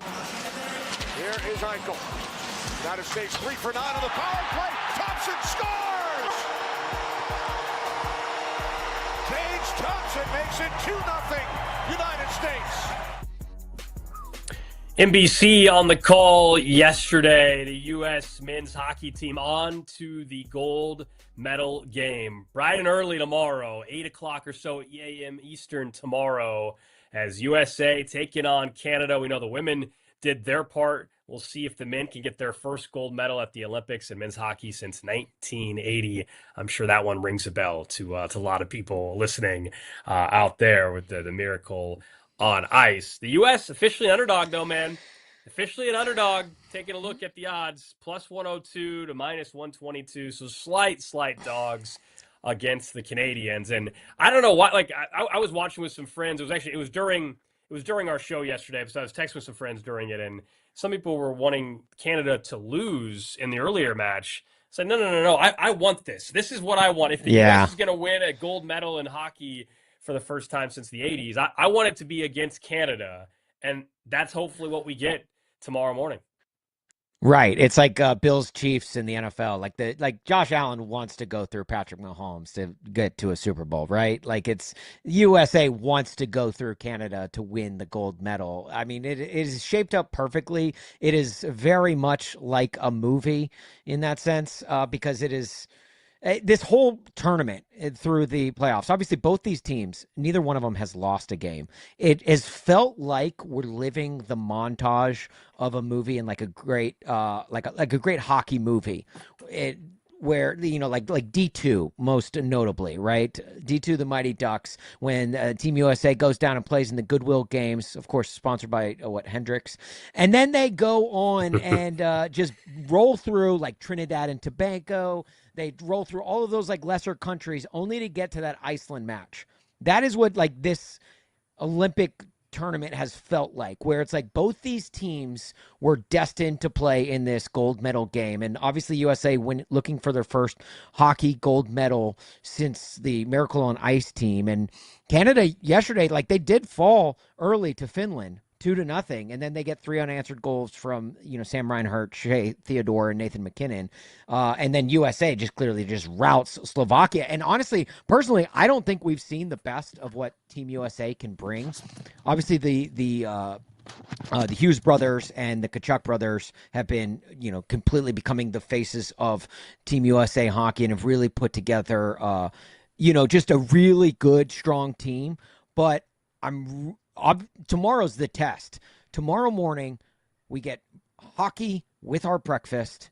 I don't know about you, but it potentially gives an excuse to dip into some liquids. Our guy Grant, who runs the board here, says he will be dipping into the libations going while watching this game. It does give an excuse to drink on a Sunday morning, which is, you know, can be sacrilegious for some, but I do feel like it does, like, this is going to be one of, like, I'm just geeked for this game. I'm so excited, and it feels as though like USA will be tested greatly with the first time, especially now the news that, you know, Sidney Crosby, he missed the semifinal game. Will he be back for the finals? It's looking like, I think right now I saw the odds of like they're saying like he's 70% probably going to play. He's playing. Come on now. He's playing. And you think he's missing this? If you're Sid Crosby, yeah, you're like, I'm not missing the gold medal game. Obviously, he scores the game winner back in 2010, the most notable game of U.S. hockey prior to this. And, you know, because we go through a few Olympics where there's not any NHL presence in there. And this year, the NHL said, no, we're, you know, go represent your countries, which has made, in my opinion, Olympic hockey that much more exciting because they are recognizable faces. They're players and, you know, guys we know. But on the other side of the ice in the Team USA, what's Austin Matthews going to do? Is he going to step up? Because I feel like that's been his biggest criticism is like, you know, when rubber meets the road, he kind of goes non-existent, you know, especially compared to his counterparts like Connor McDavid and Celebrini. I would be interested to see if he can really elevate his game, but all I know is at 8:10 Eastern tomorrow, I am going to be, I'm going to have a nice big bowl of Special K red berries with some unsweetened vanilla almond milk. And I am going to be, and maybe, maybe like a Yingling in hand. And I am going to be watching this game from start to finish. I cannot wait. Even while, because I'm on wake up duty for my daughters tomorrow. So I am on, I will for sure be locked in with them on TV. They're going to be like, Dad, can we watch Bluey? And I'm like, no, we can watch Red, White, and Bluey. That's the only thing we're watching this morning. Yeah, look, you're used to the early wake up. So I'll be honest. So I'm in Central Time Zone like you are. So it's a 7 a.m. start. And Sure. look, my body clock will not let me sleep till 9 o'clock anyway. But I'll be honest, call me a hater, and I'm excited for it. But I'm not setting my alarm for 6:55. No, Alex, not on a Sunday. Alex. Look, and I understand. There's some people are like, hockey is not my cup of tea. Look. This is a chance for the Team USA to win their first gold medal in hockey against Canada, the country that basically invented the sport. Like, this is our chance to get one over them, revenge from 2010, and win the first gold medal since the Miracle on Ice before you and I were even a twinkle in our parents' eyes. So again, I'm watching it. I'm just not setting the alarm. If I miss the first 10 minutes, so be it. That's where I'm at. That's like, again, my body will wake me up by 7:30 or 7:45. I'm just not going out of my way to set the alarm to make sure that I am actually up and ready to rock and roll. That's my whole stance. Now, I'll admit, I'm more interested in it than I would have if I'm going to Canada next week. So I will not be on the show next week. So I'm going to Canada to a Montreal Canadiens game, and I'm very excited for that atmosphere. It's sold out and all that. And so I want to go there with some USA bragging rights when I step in that building, Right. I hope you hit the airport. If USA comes out victorious tomorrow, which, as you mentioned, the odds, they are the underdogs tomorrow. If they pull this out, I think you need to go to the airport with like just one of those like red, white, and blue tracksuits, just full on, like quintessential stereotypical American, just so braggadocious. Go in, maybe get those 2 mini American flags too, and just bring those on the flight with you. Make those your 2 carry-ons, and just give every Canadian. Let me get Ralph Lauren to send me the Olympic ceremony gear that they all wear, and I'll just wear that entire thing, and that'll work. Yeah, they won't hate me at all. My food's gonna get poisoned, I think, while I'm there. If that's the case, man, I'm gonna get sick. Okay.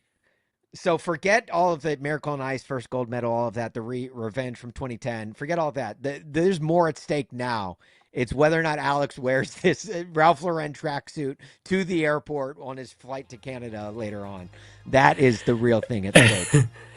All right, up next, let's talk a bit more about college basketball, including a big-time upset about to go down involving a top 10 team in the country, and we still got 2 big-time games that haven't even tipped off yet. That's next here on Westwood One Sports.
From kickoff to cash out, your weekend sports destination is BetMGM Gameday on Westwood One Sports.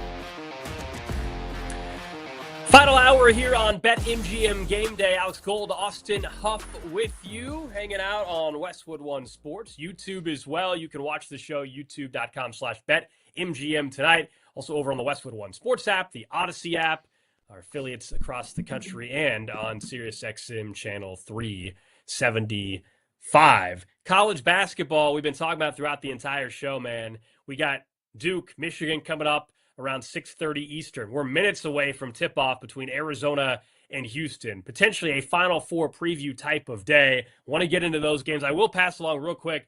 A big-time upset just went down, just became official in college hoops.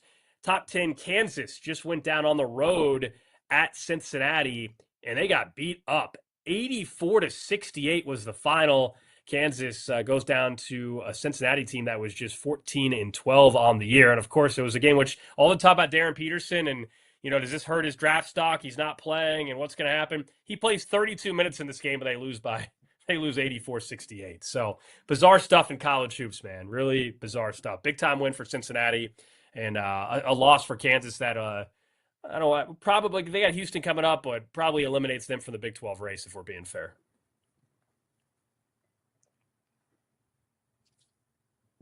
We're trying to connect with Austin's mic there. Looks like we lost him. I thought he was about to talk his Mr. MU was about to give me some crap. Maybe that's a good thing. We decided to just go ahead and just mute his mic. I don't want to hear it. I don't want to hear any of the trash like that.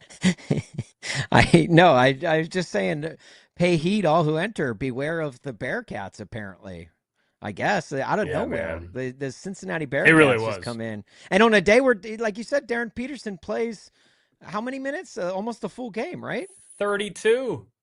Yeah. So I mean, oof.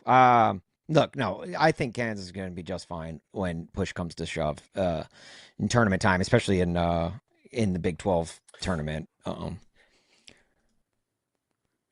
But yeah, no, as going back to today's lineup, today feels like, that Saturday in April, when the weather's starting to turn and you putting burgers on the grill, and that night you've got the Final Four on your TV.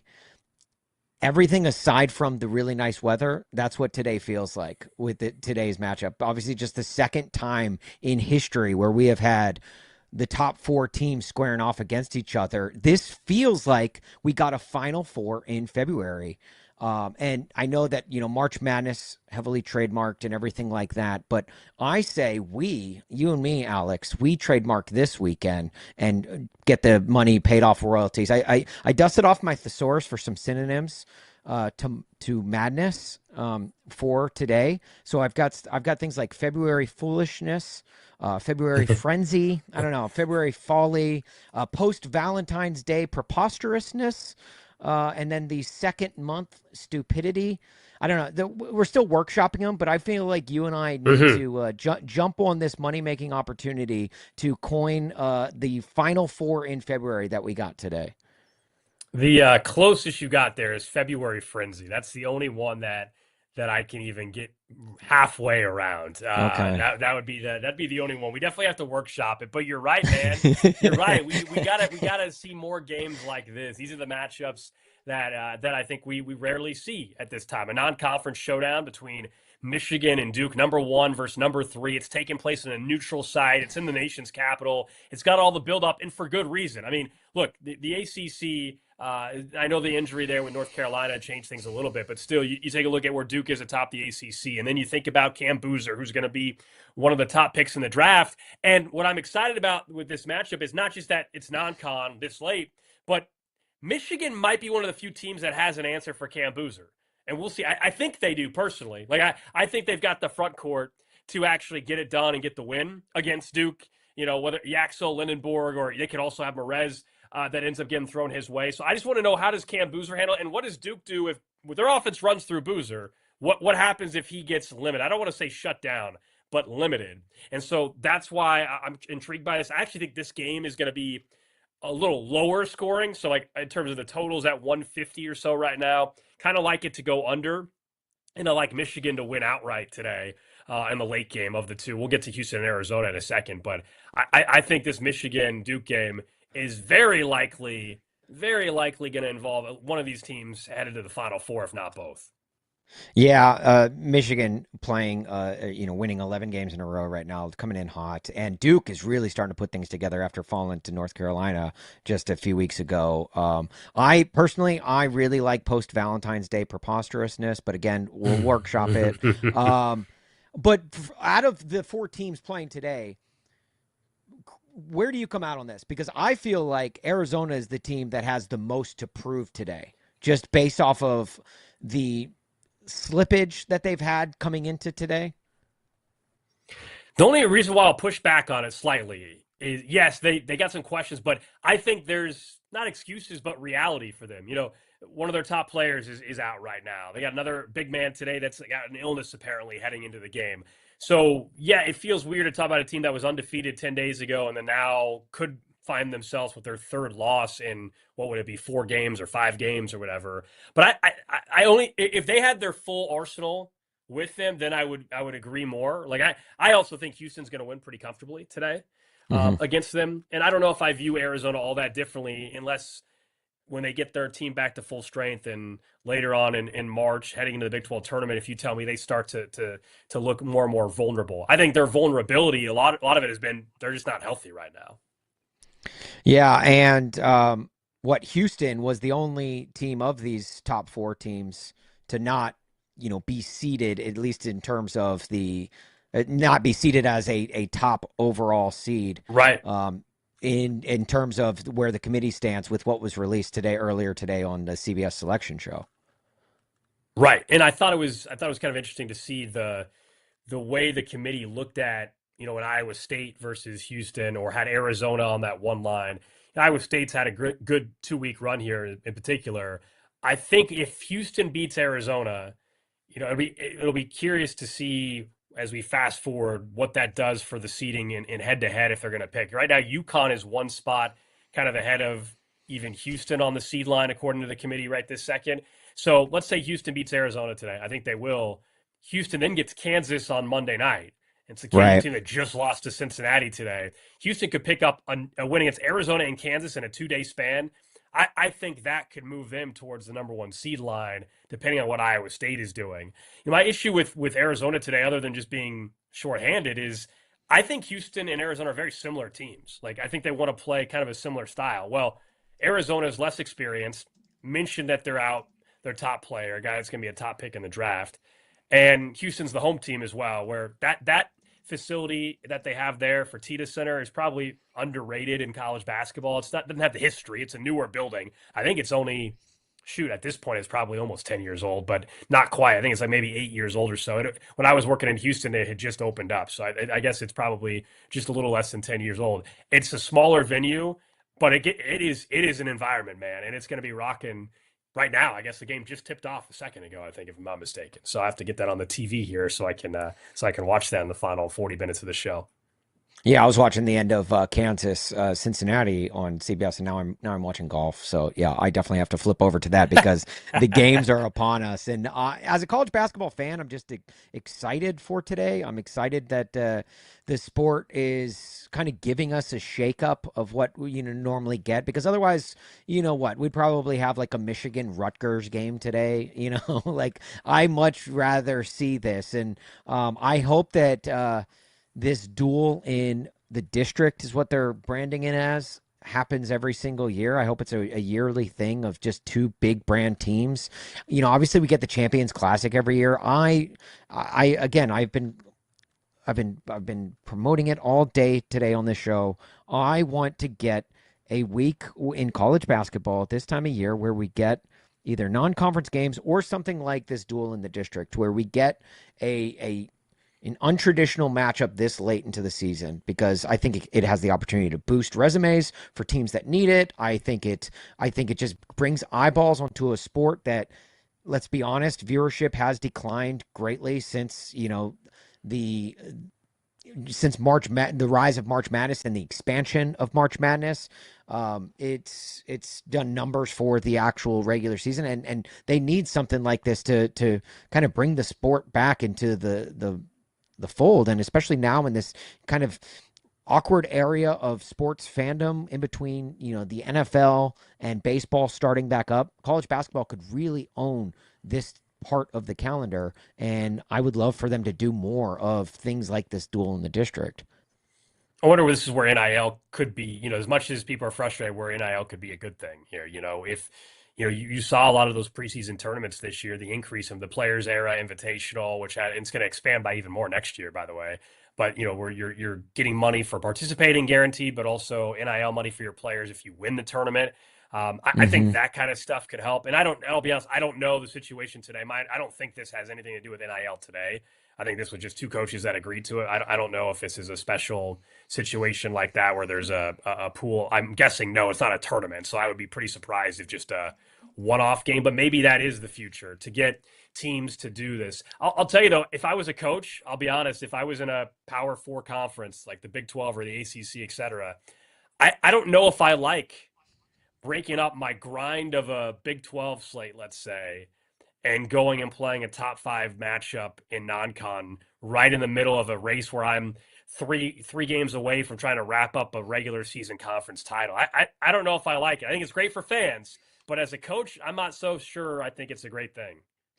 What if, okay, so like if you're a coach of like Kansas, for instance, like obviously you don't need something like this, but what if you are one of those bubble teams? What if you are like a UCLA or like an Auburn or something like that, where it's like it's a big brand, but this time of year you could use a resume boost. You could, you're traditionally kind of like, well, I mean, UCLA is probably a bad example, but like in Auburn, when they're a Virginia Tech, Ohio State lately, like where if you can be like kind of like those teams that could give yourself a boost heading into March. Missouri is one.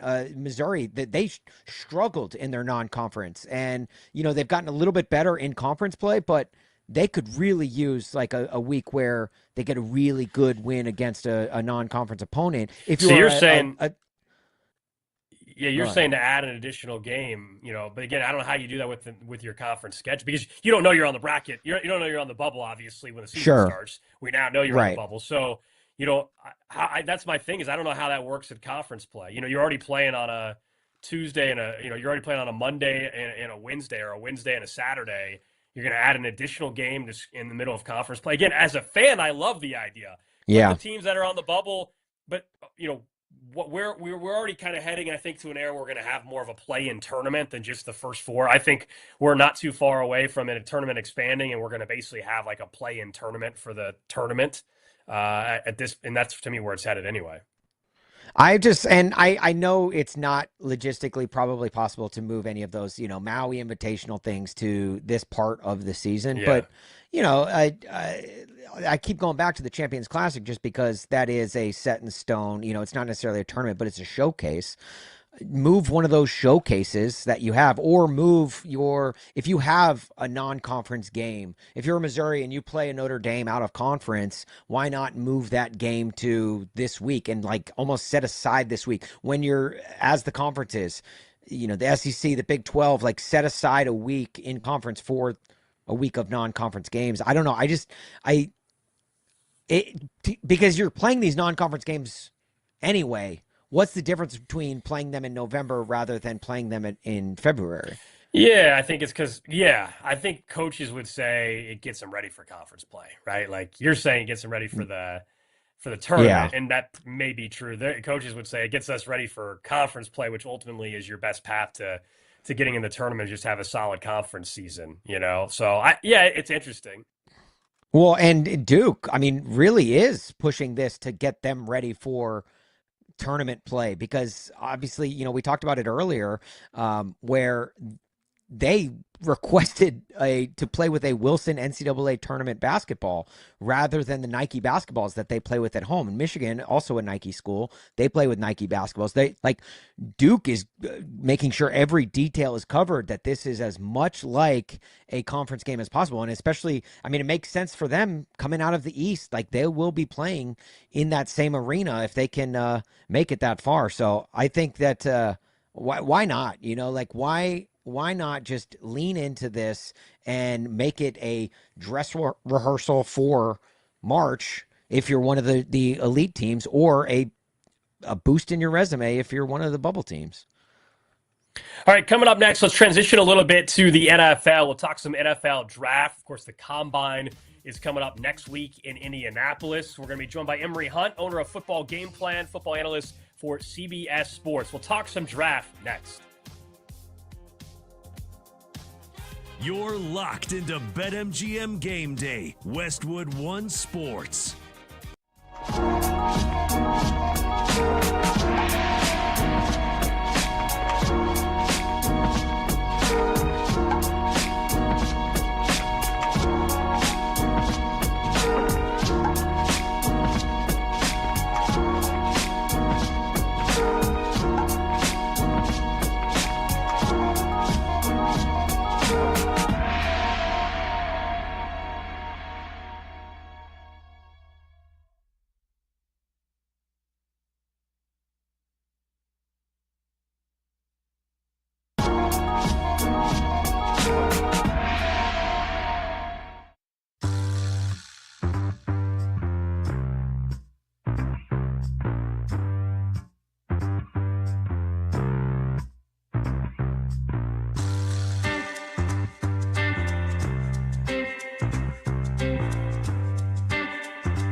Your weekend sports conversation rolls on with BetMGM Game Day right here on Westwood One Sports. Alex Gold, Austin Huff with you. We continue on Westwood One Sports. We'll get back into a little college hoops, just some scoreboard updates. Early going Arizona and Houston, one of the marquee games of the day. We'll do that in about 20 minutes or so. But excited to talk some draft. We are just about 2 months away from the draft in Pittsburgh. That means the Combine's coming up, in fact, next week in Indianapolis. And our next guest joining us is going to be at the Combine, does a great job covering the draft, providing some insight, and that's why he's joining us right now. Emory Hunt, owner of Football Game Plan, football analyst for CBS Sports. Give him a follow if you don't already at FBall Game Plan on X. Emory, great to have you. Pretty soon, man, you're going to be in Indy. You're going to be having some shrimp cocktails at St. Elmo's. You're going to be feeling good. Right. It's because of knowing how the Combine is and knowing how St. Elmo's is. I put in my reservation, I want to say earlier in the month, like Super Bowl week. So I got my reservation for Tuesday at a normal time because otherwise it's either 5 o'clock or next month. You know what I'm saying? They have you eating. So we get that thing early before the crowd start to book their reservations. That's an expert. It feels right like there. too.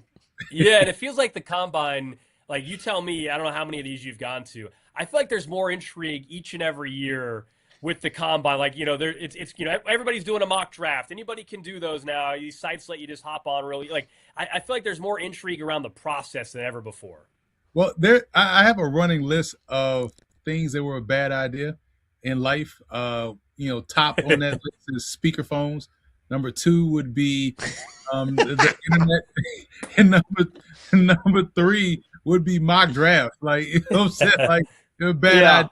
And so I would think about because what happens with mock drafts, and from my perspective as the draft analyst, you're trying to get people abreast of thousands of guys that are eligible for this draft. Obviously the high end guys, but also some guys that, hey, this may be a guy further down the list that may help out your team. But people get so married to these mock drafts that if it doesn't happen this way, there's no way this guy is going to fall to this place in this particular mock draft. And it's like, man, the mock drafts don't exist. It's a great exercise. It helps pass the time. I've done a couple of mock draft simulators while I've been on flights. You know what I'm saying? Just to pass the time. But at the end of the day, it's a futile exercise, and it gives the fans a false sense of perception of who's going to be where for what particular team. Yeah, that's a great point. I always say mock drafts are like pictures of your kids. No one really wants to see yours. You really want to show them off, but like nobody else really cares as much as you do. Yeah, I swear, like it depending on how this week goes based on the Combine. Because here's the thing, because folks love to, it's a process too. I might put football analysts in that list of top 5 of things that was a bad idea, right? Because when you think about all throughout the season, nothing matters but the tape. As soon as Indy hits, everything outside of the tape matters. So when so-and-so runs a 4.2, all of a sudden you're going to see this guy in all these mock drafts go high in the first round. Point, Matthew Golden. Nothing he did on tape at Texas was 4.2. He runs a 4.2 at the Combine once, and I applaud him for it, because if I ran a 4.2 once, you'd never see me run a 40 again, even though it didn't look like it. So he never ran 4.2 ever in his life. And so, but now everybody's going to hype him up into where you can't just say, man, I like Matthew Golden. Well, I like him as my wide receiver 1. Well, I like him as a top 5 pick. And now that's why the mock drafts, the Combine, everything gets blown out of proportion. But it is a fun time of the year. We've got Emory Hunt joining us here on Westwood One Sports. All right, let's talk about some of these guys, though, that could be going fairly early in the draft. And the defensive end and the edge market, I think, is always fascinating. And we all have heard the names David Bailey and Reuben Bain, for example. Where do these guys kind of stack up, though, if you were to compare the talent that this year's draft has, maybe even to the last 5 years, just at that particular position? You know, that's a good question, and it's a unique question for me because when I grade prospects, whether it's receivers, tight ends, corners, safeties, and also these edge guys, I segment them into different positions because they kind of play different things. Like you can't put Wes Welker right next to Randy Moss because they're playing two different positions, even though they're both receivers. So in terms of edge guys, I look at, pure edge rushers, which used to be called weak side defensive ends. I don't know why we settled in on the term edge. You have 4-3 defensive ends, 3-4 defensive ends, stuff like that, right? So I would say just thinking about the guys that are at the top in this class, it's not as plentiful at the top, but there's still good players throughout the course of the draft, as there always is. But you look at a guy like Reuben Bain and a guy like David Bailey, they would be in the top in any of these classes that we talk about because of how consistent they are, how good they are at closing to the quarterback, and how they both have a great sense of timing of when and where to make the big play. These guys tend to rise to the occasion and make that play. To me, that's a skill in and of itself. We see it with quarterbacks that are able to lock in when crunch time happens, and you see that a lot with other players that know this is where I got to lock in and play my best ball. I think both Bain and Bailey possess that skill, and that's why they could rank high in any of the other, edge classes that we'd have, let's say in the last 5 years.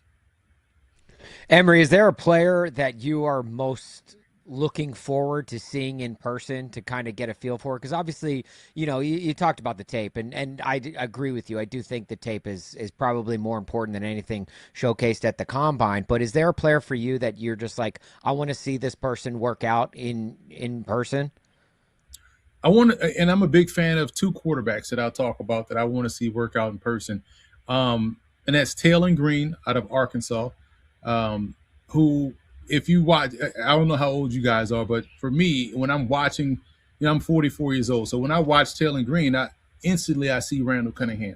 Instantly I see, Vince Young. Instantly I see Colin Kaepernick, that long stride, long release point, but has a very good arm, but he can cover 10 yards in like 2 steps.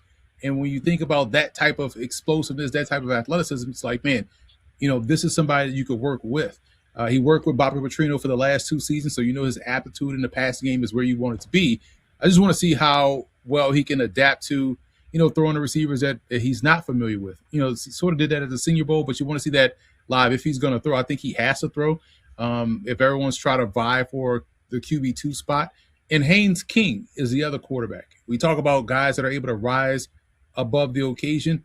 He compares favorably to Bo Nix because Bo Nix is the same way. Nothing about Bo Nix looks great in the first 3 quarters until it's the 4th quarter and they got to have it. And next thing you know, he turns into John Elway. And so you want to see how a guy like Haynes King, who was like that at Georgia Tech, it was probably a little bit unorthodox. It didn't look right, but man, he's likely to go for 100 yards on the ground for you, or carry you up in the 3rd quarter or 4th quarter with 300 yards passing and at 70% completion percentage. So you want to see how both of those guys, kind of compete against the other groups. Because I don't expect Mendoza to throw.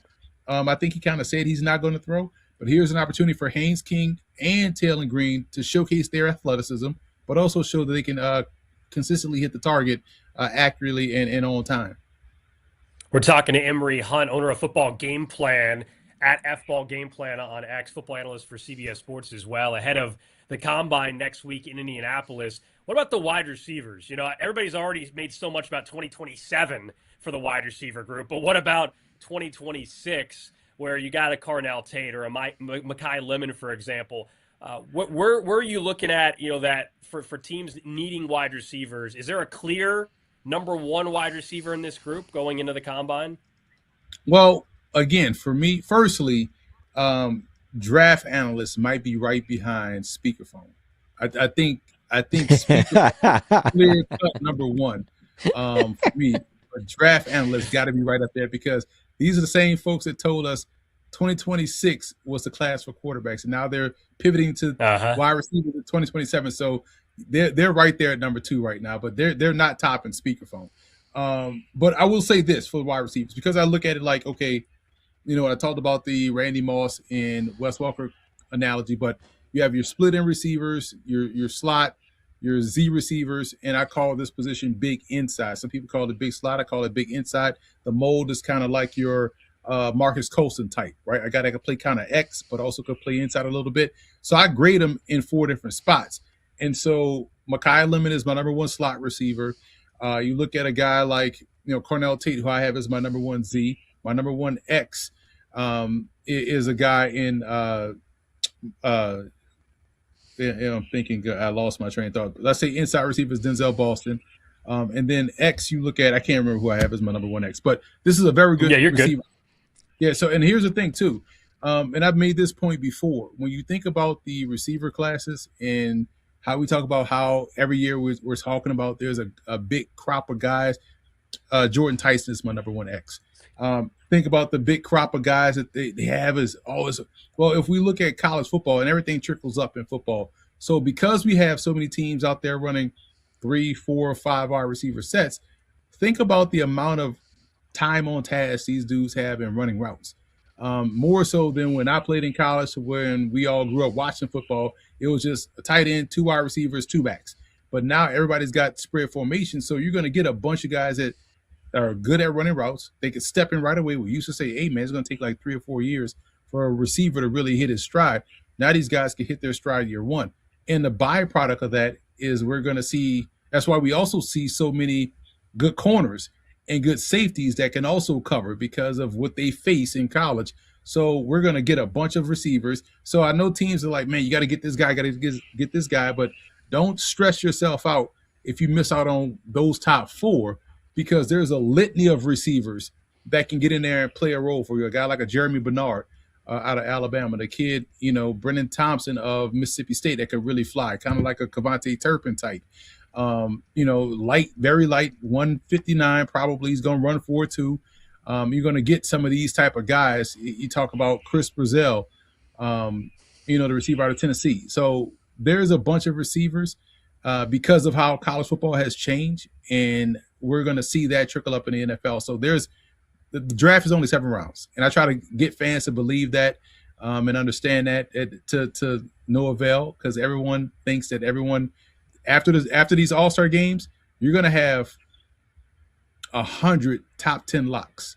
So after the combine, with these mock drafts come out, all 300 combine participants will be now in your top 15 in these mock drafts. So, but the draft is 7 rounds. There's going to be talent in those rounds. There's going to be talent after the draft. But this receiver class and this cornerback and the secondary class is going to be, until we see college football change, what we get on the outside of that won't change in terms of prospects. Emory Hunt's list of worst ideas might be one of my favorite lists of all times. And getting Emory Hunt from Football Game Plan on our show is at the top of our list of best ideas so far. So, Emory, as a seasoned veteran at the Combine, I have to ask you, what do you think is the worst absolute, test at the Combine? Like, what is the absolute dumbest, thing that we put these prospects through? Wow. Listen. All right. That's a good one because I could easily say 40-yard dash because if you're running 40 yards in a straight line, something went horribly wrong. But the 40-yard right. The offensive lineman is by far the dumbest drill. And continue with the offensive lineman, the drill where they have these guys getting up off the ground and then doing the bag drills and the shuffle drills. What part of the game do you start on the ground? Right? It's the dumbest thing ever, right? So those 2 things would be number 1. And as much as I hate the 40-yard dash, I absolutely love the 40-yard dash because we all want to know who's the fastest. That's the one element that crosses, age groups, cultures, eras. Everybody wants to race. Everybody wants to see who's fast, right? So you just trim the combine down to that event, it would be just fine. But definitely for linemen, what a waste of time of seeing linemen run the 40-yard dash, and also seeing linemen start on the ground, then jump up into it's like, not if you're a lineman on the ground at the start of the play, something has gone horribly wrong. Right. Emery Hunt, football game plan at FBall Game Plan on Twitter. Safe travels, man. I know the weather's nasty out east. Safe travels to Indy for the combine, and hopefully we can connect with you before the draft gets going in Pittsburgh. Appreciate you guys for having me on and for allowing me to air out my grievances of no. Hey, well, this is always your outlet for that. Thank you, Emery. There you go. Appreciate you That's guys. Emery Hunt joining us here. And of course, our conversation there sponsored by Progressive Commercial Insurance, protecting your business vehicles 24/7. See if you can save at progressivecommercial.com. That was a lot of fun to get some insight there heading into the scouting combine next week in Indianapolis. And I know you and I, when we get closer to the draft, we'll get into some specific players too, because I had plenty more I wanted to ask him. I wanted to talk about Jeremiah Love or Caleb Downs as well. And I think Caleb Downs might end up being truly the best player in the draft by the time we get there. But he plays safety. But if there's going to be more and more discussion about Caleb Downs by the time we get to Pittsburgh. Up next, though, I want to check in on college hoops. Arizona and Houston are getting going already. We also want to check in one more time on how we think Michigan and Duke are going to play out. And I got a question or two for Austin before we get out of here as well. That's coming up right here on Westwood One Sports. This is BetMGM Game Day nationwide on Westwood One Sports.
your edge for the weekend slate. BetMGM Game Day continues on Westwood One Sports.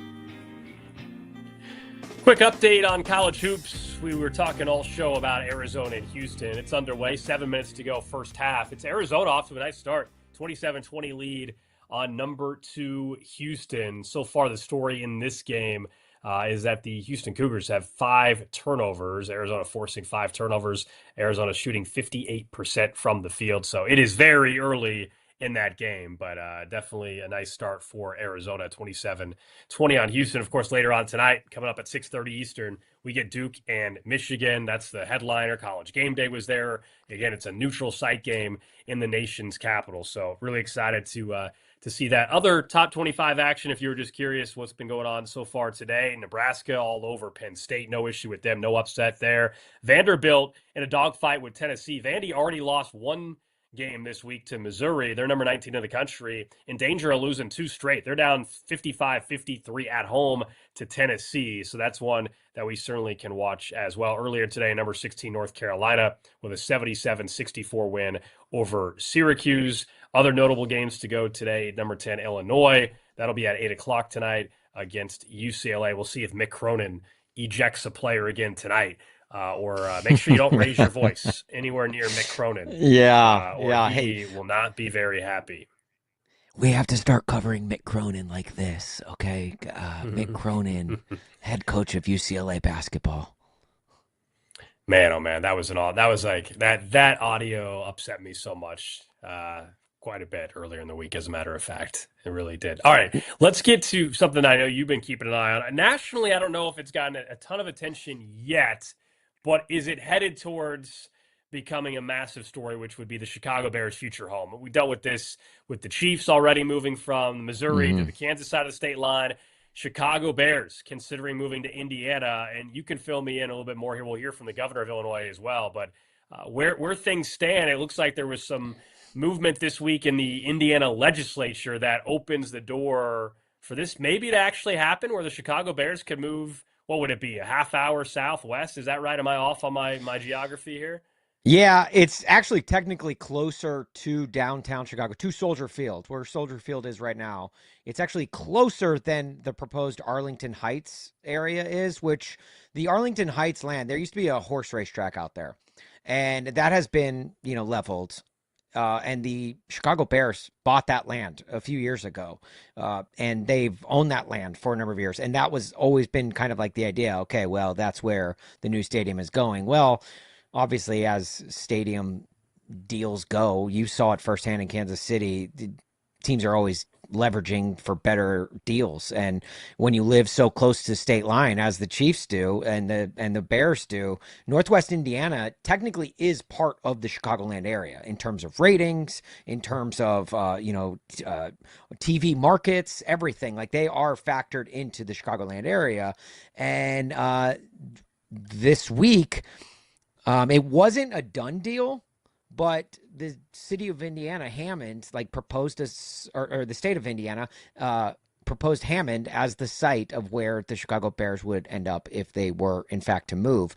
And it is, if you follow, first of all, if you follow any of those Twitter accounts like Dov Kleiman or any of the aggregators on Twitter, then you know that those accounts were saying it's a done deal. The Bears are moving to Indiana. It's far from a done deal. It's anything but a done deal. This is yet another leverage play in a long line of leverage plays. And the Bears have been going through this all year, going back and forth between maybe they're going to work out a deal with the city to get a new stadium done in the city. Maybe they're going to move to Arlington Heights. Now Indiana has been into the picture. Hell, Iowa was like, well, if you guys are going to keep feuding, we're going to jump into the fray. Iowa made a bid at, potentially hosting the Chicago Bears. They're like, hey, we're just as close as some of the sites that have been proposed, so why not?